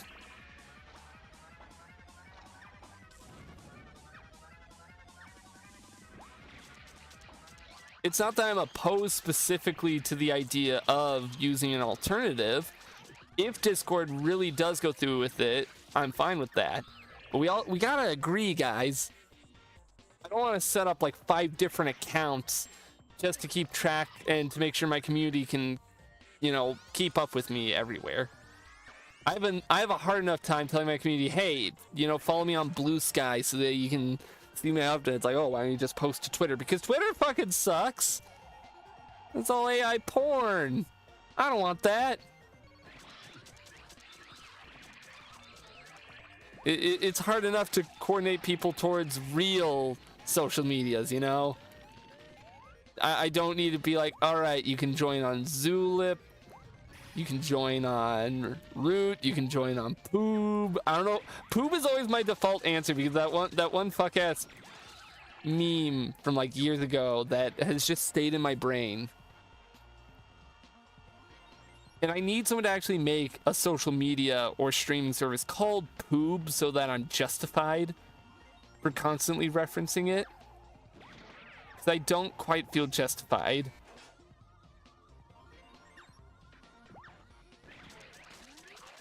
I'll continue to reference it just for my own sake. But I need someone to actually turn it into a real thing. Alright. We are at the top of the cake, so we gotta lock in a little bit and focus on beating the boss here. It's not a particularly hard boss. This is one of those ones, this is one of those splits that you're gonna practice a lot because it'll help you get a feel for how quick you can actually move throughout the game. Now I know that sounds weird. Why would you practice a late game boss? Because of how easy it is. Like, I mean, look. It's practically just holding still and letting this happen. Which in turn makes it a lot easier for practice so that you're less likely to screw up anything. Now that we've achieved Great Chomper. We only got a couple more of these to eat. There we go. Now I believe there's at least one more stage of the factory left.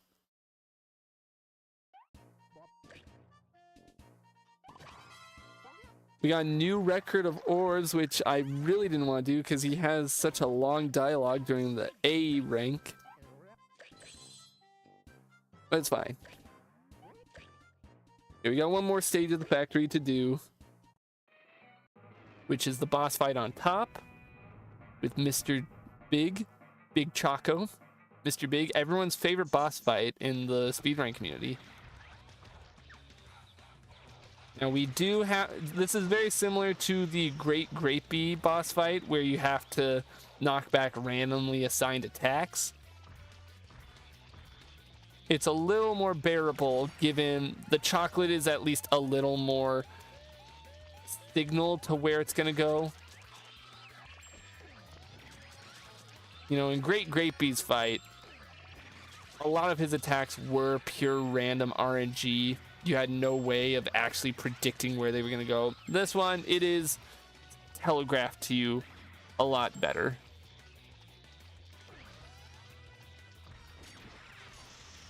See? Especially if you do mid-air attacks. Lets you go a little bit faster. Now, I meant to get hit so I could do that and hit 3 of the chocolate bars in a row. Otherwise, I would have been hit again and staggered and all that nonsense that you never want to see in a speedrun. We're already getting him onto his last phase, which is very good timing. I did miss a couple of those chocolates. It's fine as long as we do this to get that damage buffer in. There we go. Now we just gotta make our way exactly to the glowing pieces and none of the others. Okay, we got one more phase to go, where he actually just breaks down into his final 4 pieces. And if you're fast enough, you can just finish the fight here without another phase. I think that was our fastest boss yet. Pretty damn good, everyone. We're on to the last couple of worlds of the game.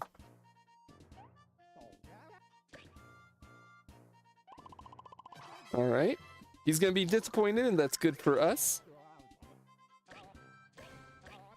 And luckily, we didn't grab any acorns, so that skips that entire chunk of conversation.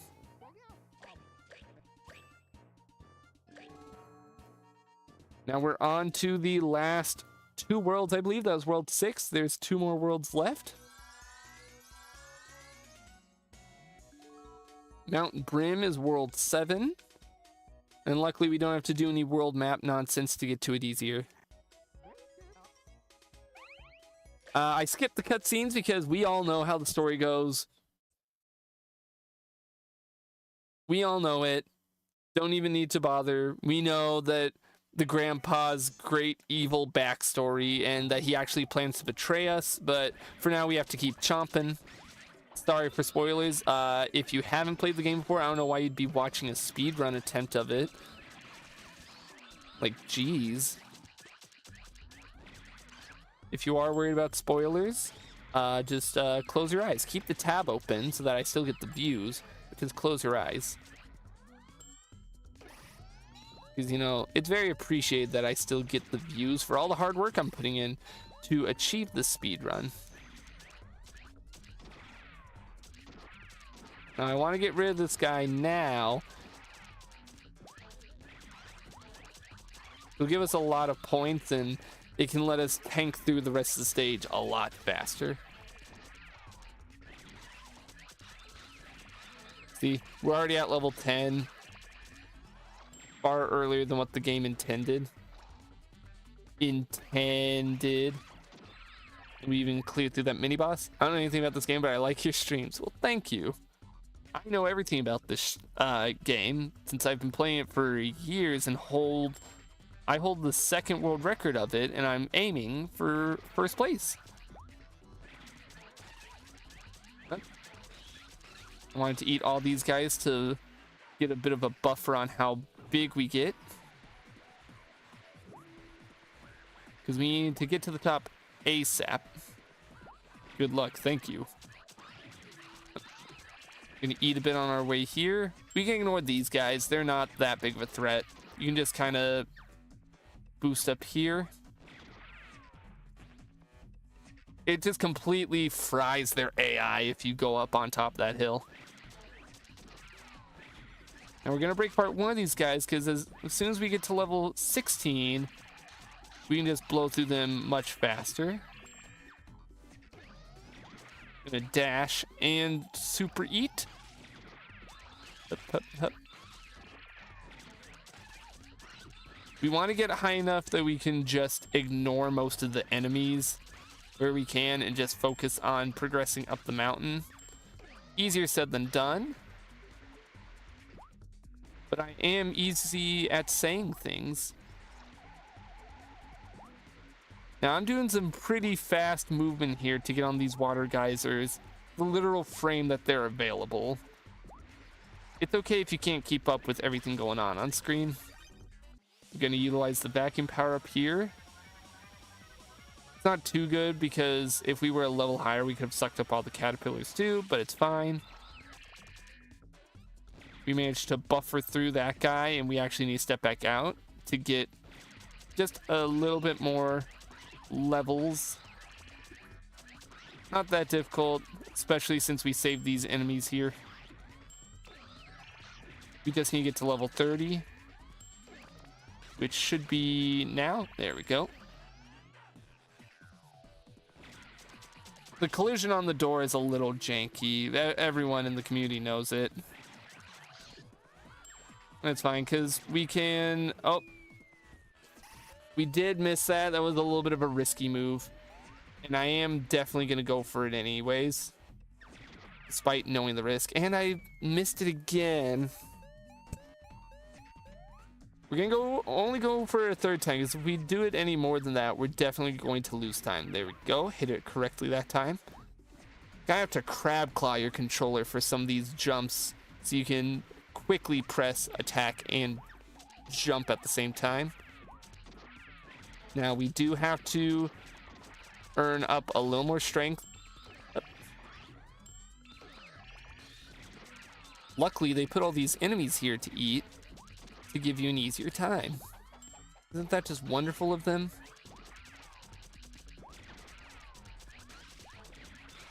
Now the game does stutter a bit here, so anyone who has trouble watching gameplay footage like this, you may want to look away.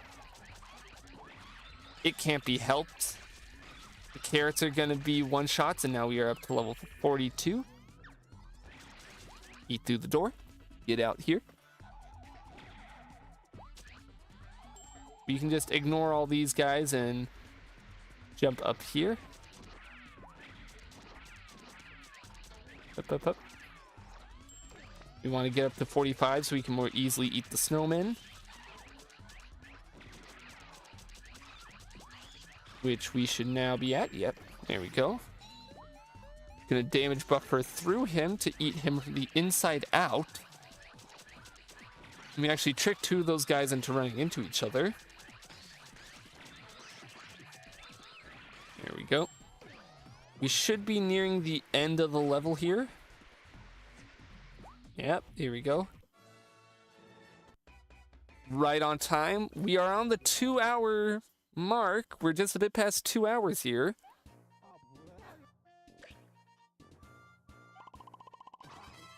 There we go. He should be disappointed in our orbs. Very nice, very nice. Exactly what we want. Gonna get another drink of water while he talks.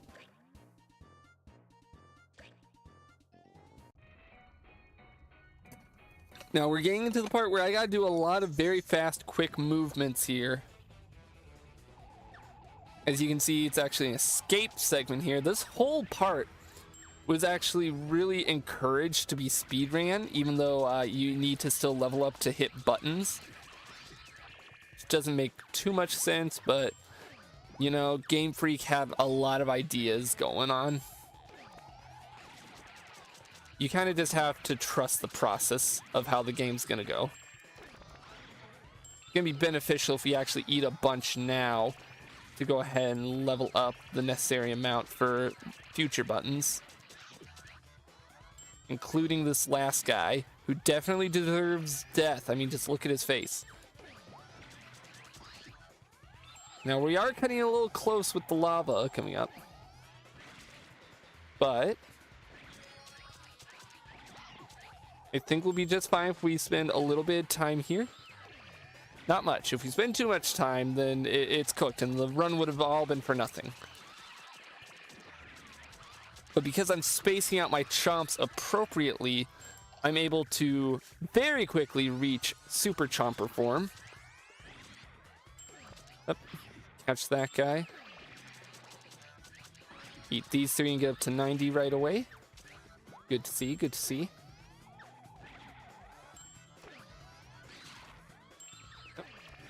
Eat.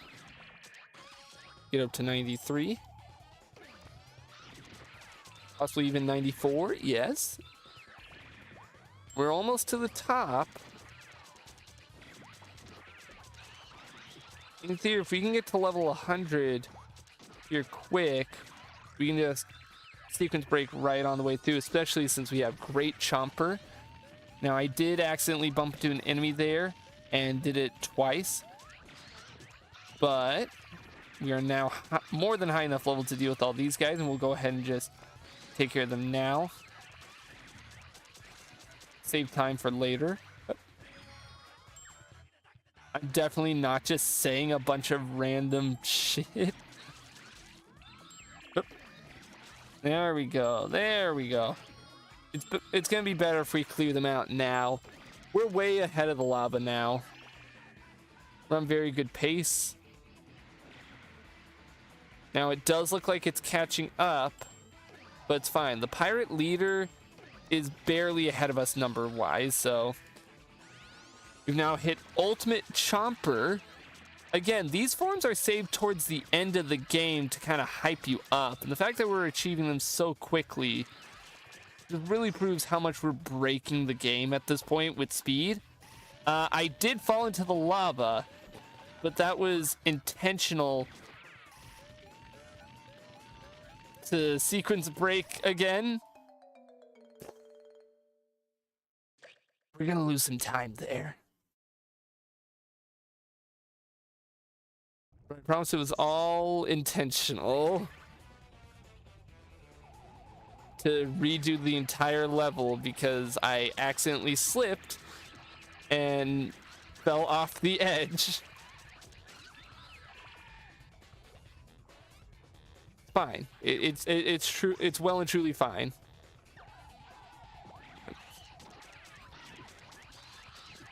Because I now know what the enemy placement's going to be like, so I can more quickly deal with what's ahead. Yep.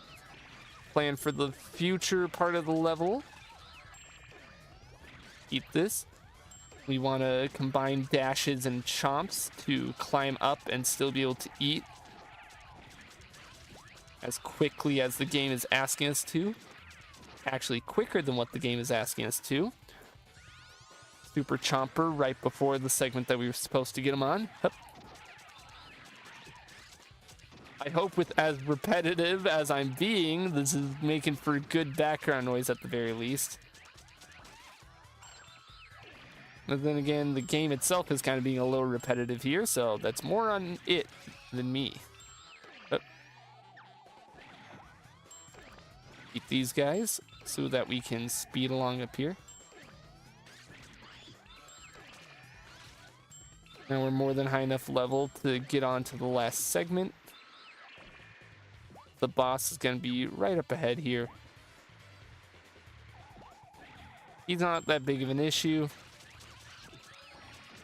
especially when we only need to be around a level 110 to 111 to take care of him effectively.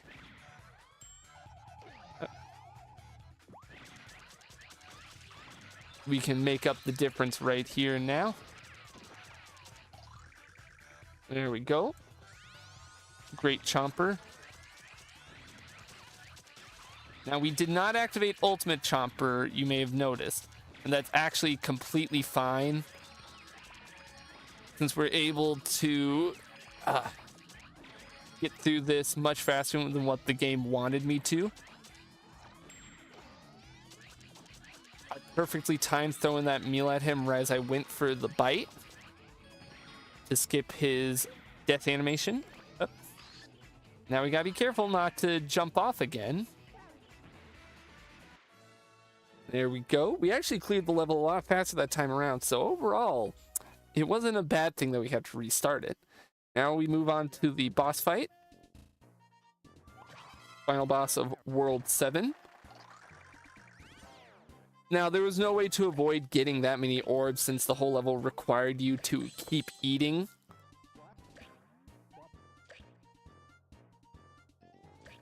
But we now just gotta take on the boss in the middle of this little lava arena. It's very, very dramatic, very, climactic. They took some cues from Super Mario Galaxy 2 for this. They knew how important it was to get this boss fight specifically right, as it is the final boss of World 7. Now, it is a little annoying that he blows you off a lot in the beginning, so you kind of gotta buffer that out by doing this. Get into him and eat his sushi. Let him throw himself into the lava, as it gives you plenty of time to prep for his next phase.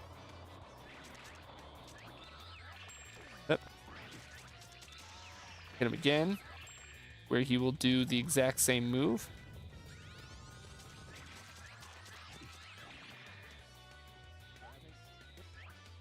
Yep.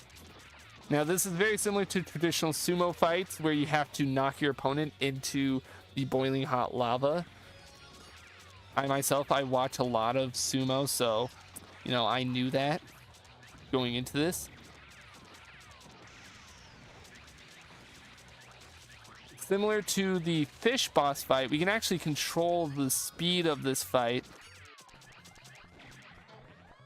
fairly easily, as he's now already small enough to be seen. There we go. Being blown off by him to the seam bat. Nah, it really isn't that bad. Especially once you get the pattern down. We blew through that very easily. Not a lot of orbs, which is good. I don't know why you said rather nice. That was a pretty low amount. There we go. Boss of World 7. Now we're going on to the last world. We're going to be cutting it close with getting the world record. That's completely fine by me. You know, if we're cutting it close, that'll make it all the more dramatic and amazing when we actually get it. Because this is Fort Entree.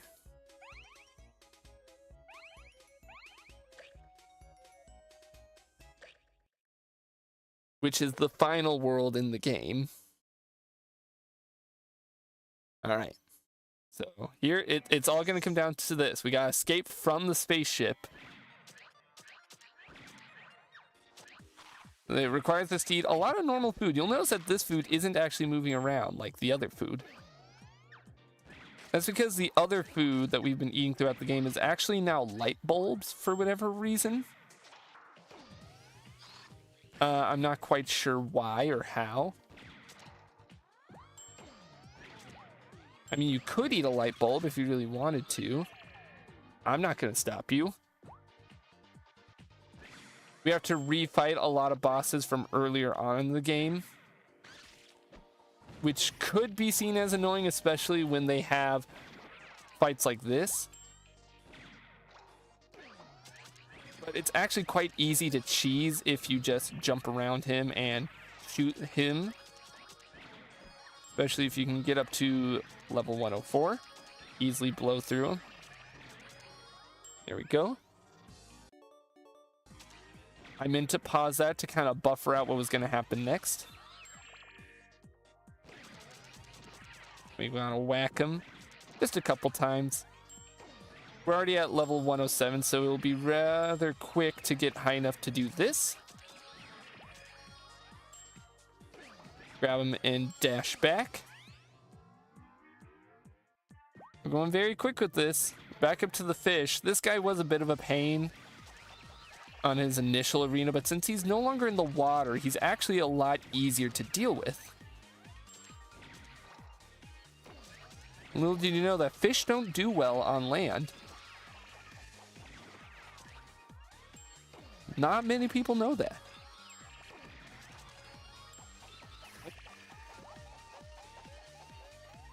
We're in the end game now for this. We're big enough that we can just eat all of him. Skip the cutscene, get right onto there. If I can aim this right, I can just hit him and lower him now. Not easy, but it is very doable. Especially if you combine the headbutt and the eating. It's going to make a lot of annoying sounds, but it's worth it for what it's able to do for us in this boss rush.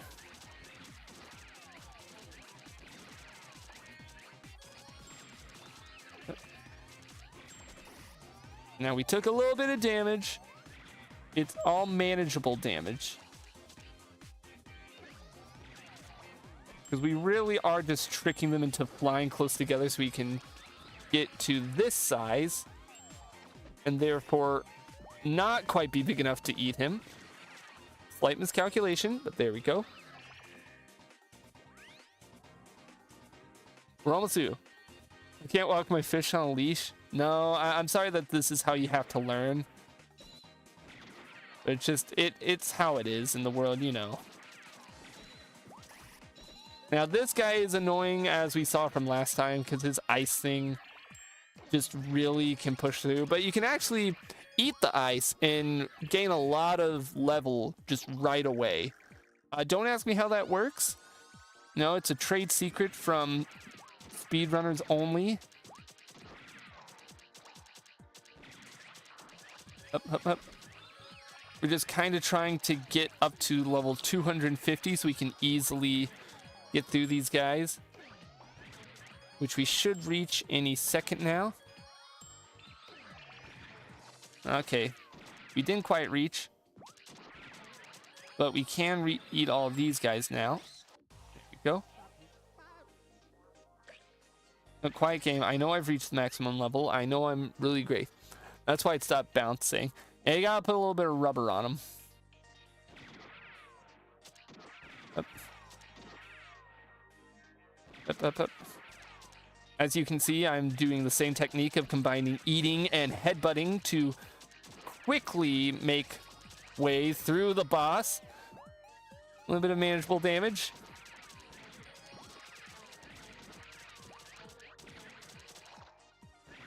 We're gonna eat this guy to try and catch up a little bit better.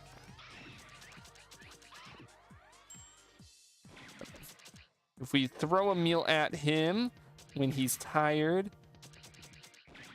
throw another one, eat all those, take a little bit of damage. I'm going to admit this guy is a very annoying boss fight. I'm making it look easy, but that's kind of part of the job. I kind of have to make it look easy. I have to make it look like any one of you could do this. But in reality, only I can pull off these tricks. Only I alone can speedrun the Munchables. Now, we're not nearly done with the final world. That was just the appetizer. All right. We continue on. Next stage. We have to escape from the spaceship again, which we can actually do by just ignoring all the enemies and heading towards the portal. The game tricks you into thinking you need to eat more than what you actually do.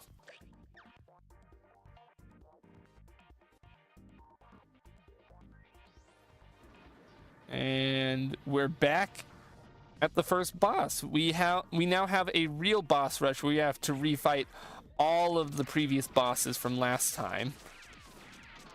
They are a little bit harder, but not by too much. So before you think that we gotta reuse all of our strategies from before and really rethink what we're doing, you really don't. It's fine.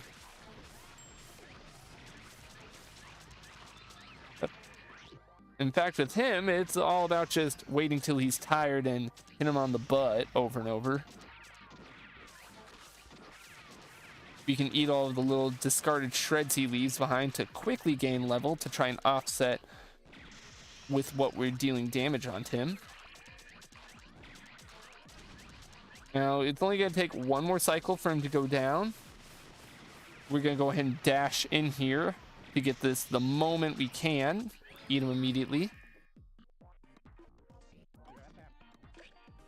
When the world was that, it was the boss. Gramps, keep up. Now we're back to escaping the spaceship, which means we just have to come over here to the next gate that's opened up. Move on to the next boss fight. Go ahead and grab the acorn for good luck. While it plays this next cutscene, I'm gonna get a drink of water.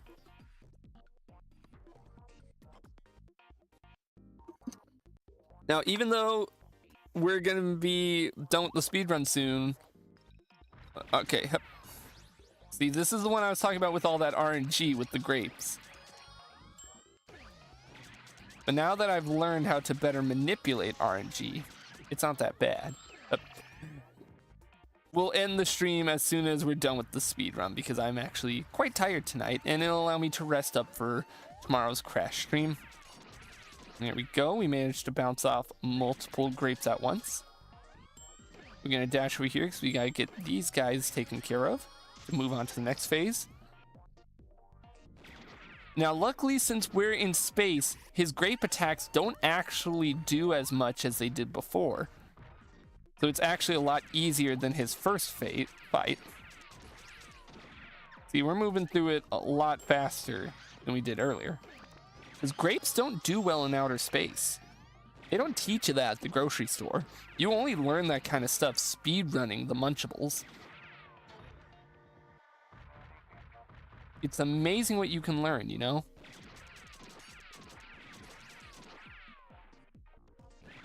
Go. Come on, come on, come on. Last one's over here. He tries to run off, but you can easily corner him with that. Now we still have 5 more bosses to deal with.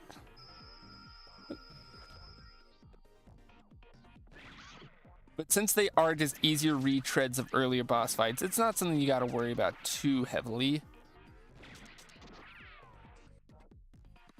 It's the classic thing. It's the classic thing in video games where you're forced to refight all the bosses over again. Just like Mega Man or... No other video games have done it, only Mega Man. You know, and I think more games should do it. It's a very interesting way to kind of have you relearn stuff on the fly. Now, I'm not a big fan of the fish fight, because even though you can generally control it at your own speed, it's still a little annoying with how you're required to go about it. Because sometimes the fish just doesn't go in the direction you'd want him to. Sometimes he does, and that's great. Fish! But sometimes this happens where... Alright, we gotta bait him into the shell. Hopefully he hits the shell. Sometimes he doesn't hit the shell. It's very much out of your control, and it sucks. But luckily, we can just bait him into the shell like this. Now, for some reason, he didn't hit the shell, even though he very clearly hit the shell. But we can just activate that again. And ignore the fact that he kind of went into the shell there.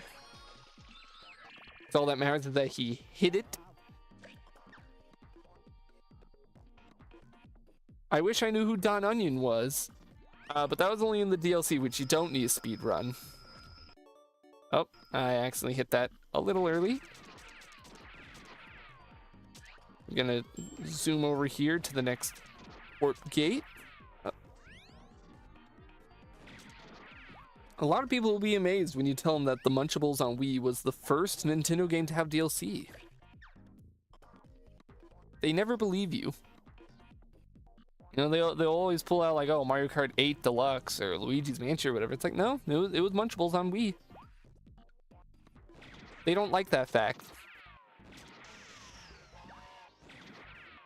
Get out of his way. Now this fight is really easy to kind of cheese and just speed through really fast. Like, yeah, the wind part's a little annoying, but you just gotta hit him once, wait for him to land, hit him again. That's really it.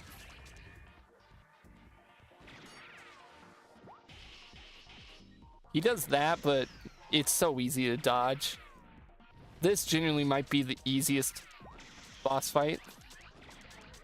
For how quickly you finish him off, comparatively. Don't worry, Grandpa. We're not gonna let the legendary orbs. I would like to try and get a sub 230 time. That'd be really nice. But it's all gonna depend on how this last little chunk of the game wants to dish out its randomness for me.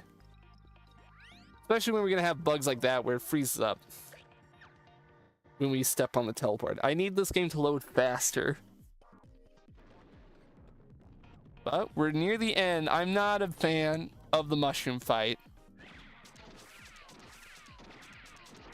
But luckily, it looks like we can... actually, no. It's the same mushroom fight as before, where we don't really have control over how quickly this whole thing goes. Like, you can hit him, but that doesn't really do much other than making it upset like this.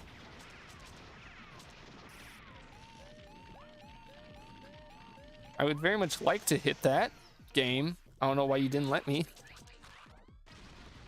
He's gonna blow us away. We can go in and hit him again to get to the air raid phase a lot faster. This is what I was talking about, of preferring boss fights that you control the speed of. The game gets it. Chomp, chomp, chomp, chomp.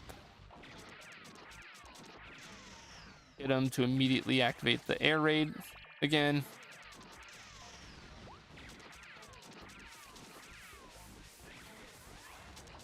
Yep, there we go. Done and dusted. That version of the mushroom is a lot better than the original, so points for that game. Now we are going to let the cutscene play so we can double check which gate we need. Otherwise I would have ran to the right on auto. Almost there. We have 5 minutes left. I don't know if we're getting that sub 230. It's not looking too good here, chat. But luckily, the last one, I believe, is chocolate, and then we gotta do the lava guy. Both of these guys are pretty easy.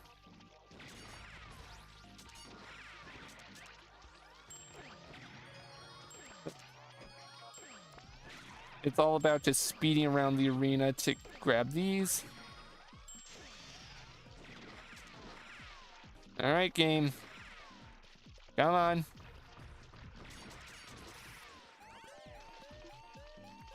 See, we're already on this phase. Very good, very good. Yep. Eat that. Now, I do wish I could more easily aim my cursor, but it's on the right stick. Yep. But I make it work good enough.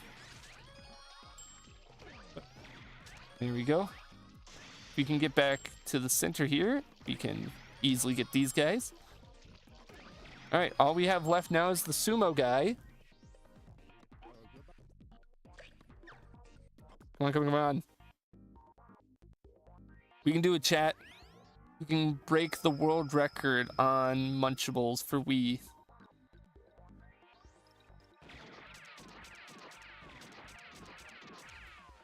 The final fight against the big sumo guy. And then we're probably gonna have to fight Don Onion.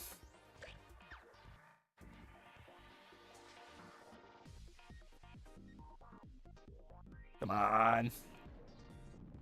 This guy wasn't that hard. You just did that. Then he rolled. Then you push him off. Then he jumps somewhere else,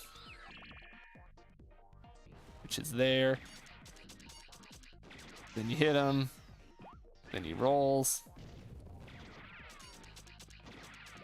Then you push him off. I thought about it, I could have sat on the edge and waited for him.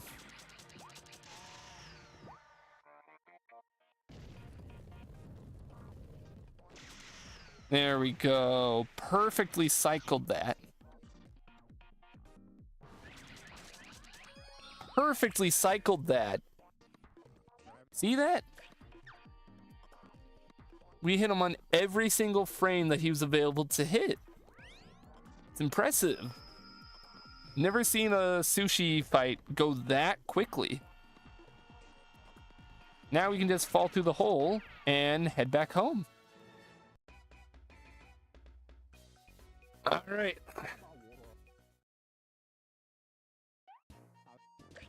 What happened? You barely get any orbs. That's what happened. Be disappointed, so I have less dialogue. Now we do have one last challenge to go through.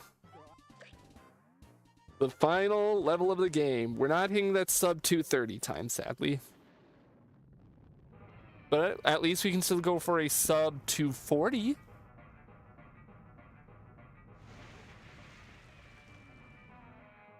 Now, this is a combination of every previous fight, all in one. It's the King Pumpkin. And he's gonna be the ruler of the universe, apparently.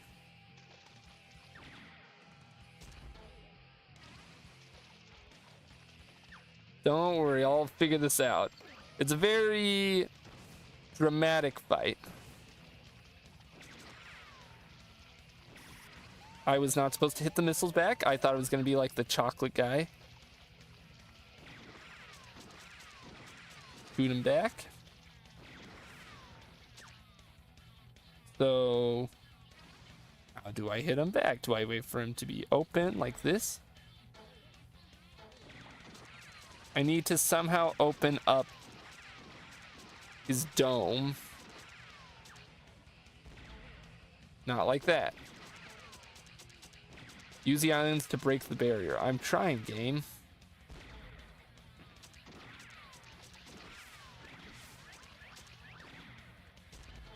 Do I need to use the pink barrier? It has been some time since I've done this boss fight.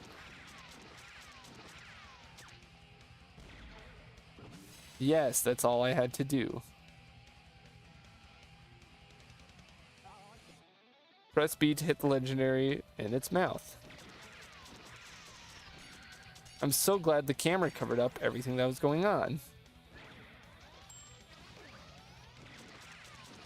Don't worry, we're getting that new PB at the very least.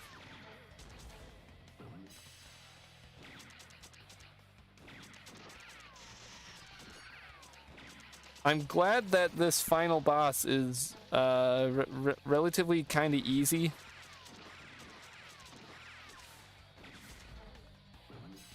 Or at least from what I can tell, there's not really a lot of challenge to it. It's very cool looking.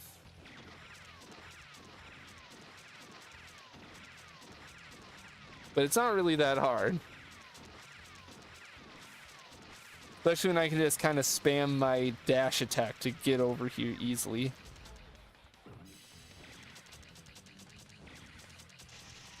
I like the design.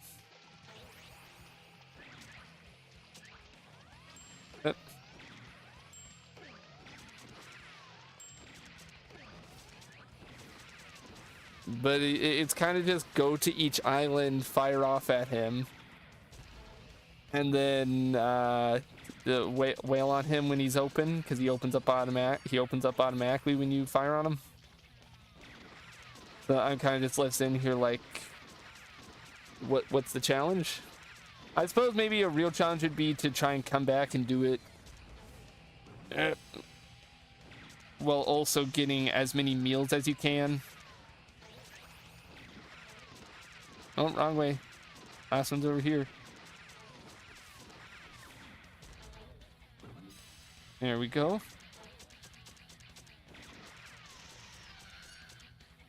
Now he's dead forever.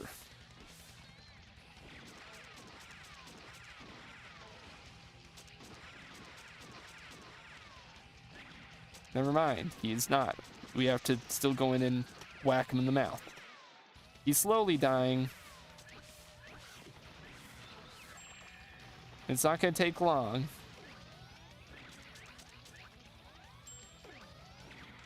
Actually, it might take a while. I just noticed he only dropped down by 5 there. It's kind of annoying. Also, I'm trying to get into Attack the Legendary Orb game.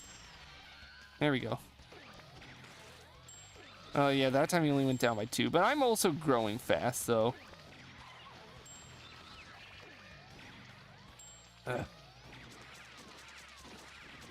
I'm trying to break apart the Legendary Orb game. Stop yelling at me. This isn't that impressive. It's mostly just a lot of the same.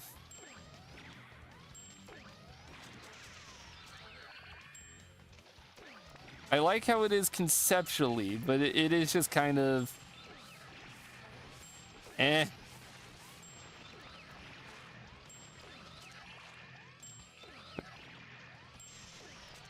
Maybe there's something about it I'm just not getting. Like I'm fully dropping the speedrun bit. I'll edit this out in the video, but it's like the game was going pretty good. Like the boss fights were kind of mostly ramping up. But this one is just kind of not bad by any means. It's just kind of eh. Especially for a final fight. Oh. Do we eat it now? Where'd he go? Come here. And chomp. 2 hours, 35 minutes. I don't know when I stopped the timer. I'll let this final cutscene play out while I stop the timer, because there we go.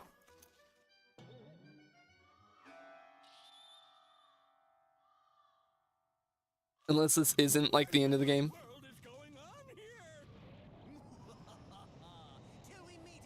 Just getting a drink of water. Hey, that's my house.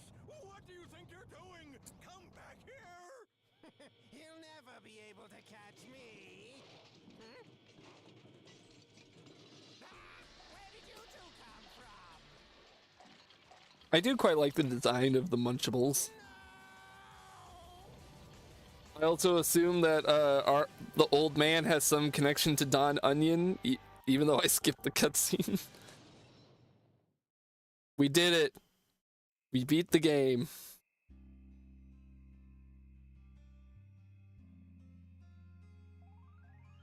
And I'm gonna skip. I can't skip. Oh, unless I did skip. Oh, yep, I skipped. You now play the game in mirror mode. No, we're done. So if we now check our time, if I can find it.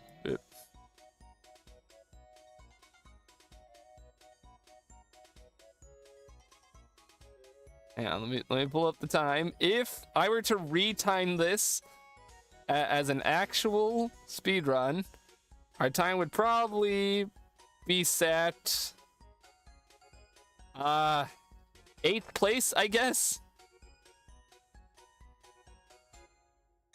I don't know how the time. We're not last. Last would be back button Charlie. There, we did it.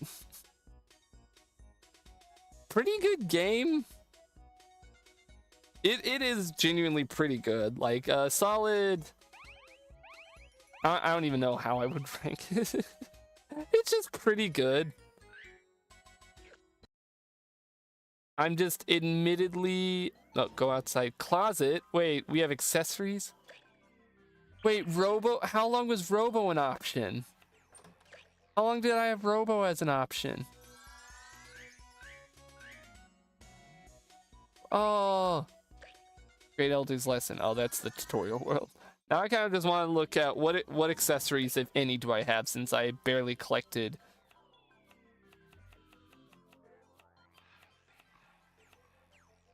Oh, top hat. I think what we'll do is we'll get top hat.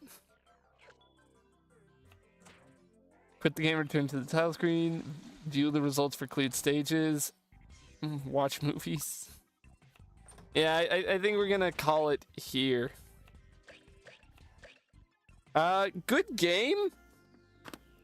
Good game, and I guess technically I'm not last place on the thing if I actually went through and retimed this correctly. I'll have to learn where the timer is, or if my run would even count. I don't know if it would, considering I'm live streaming it and on an emulator. We're gonna close live split now. Get out of here, live split. We don't need you anymore. I'll let this play out. I'm still just... I don't know how I feel about this game overall. It's not bad. It's just kind of really weird. And I enjoyed it pretty well. Thank you everyone for watching. I'm very tired now. I'm gonna go sleep. And tomorrow we're gonna play Crash 3. And maybe tomorrow I'll spend time editing this stream down to be the video, because that'll be really funny. Good night, everyone, and until next time, it's the same stupid wizard you love, it's the same channel you love, and I hope you enjoyed. I enjoyed this. Good night, everyone.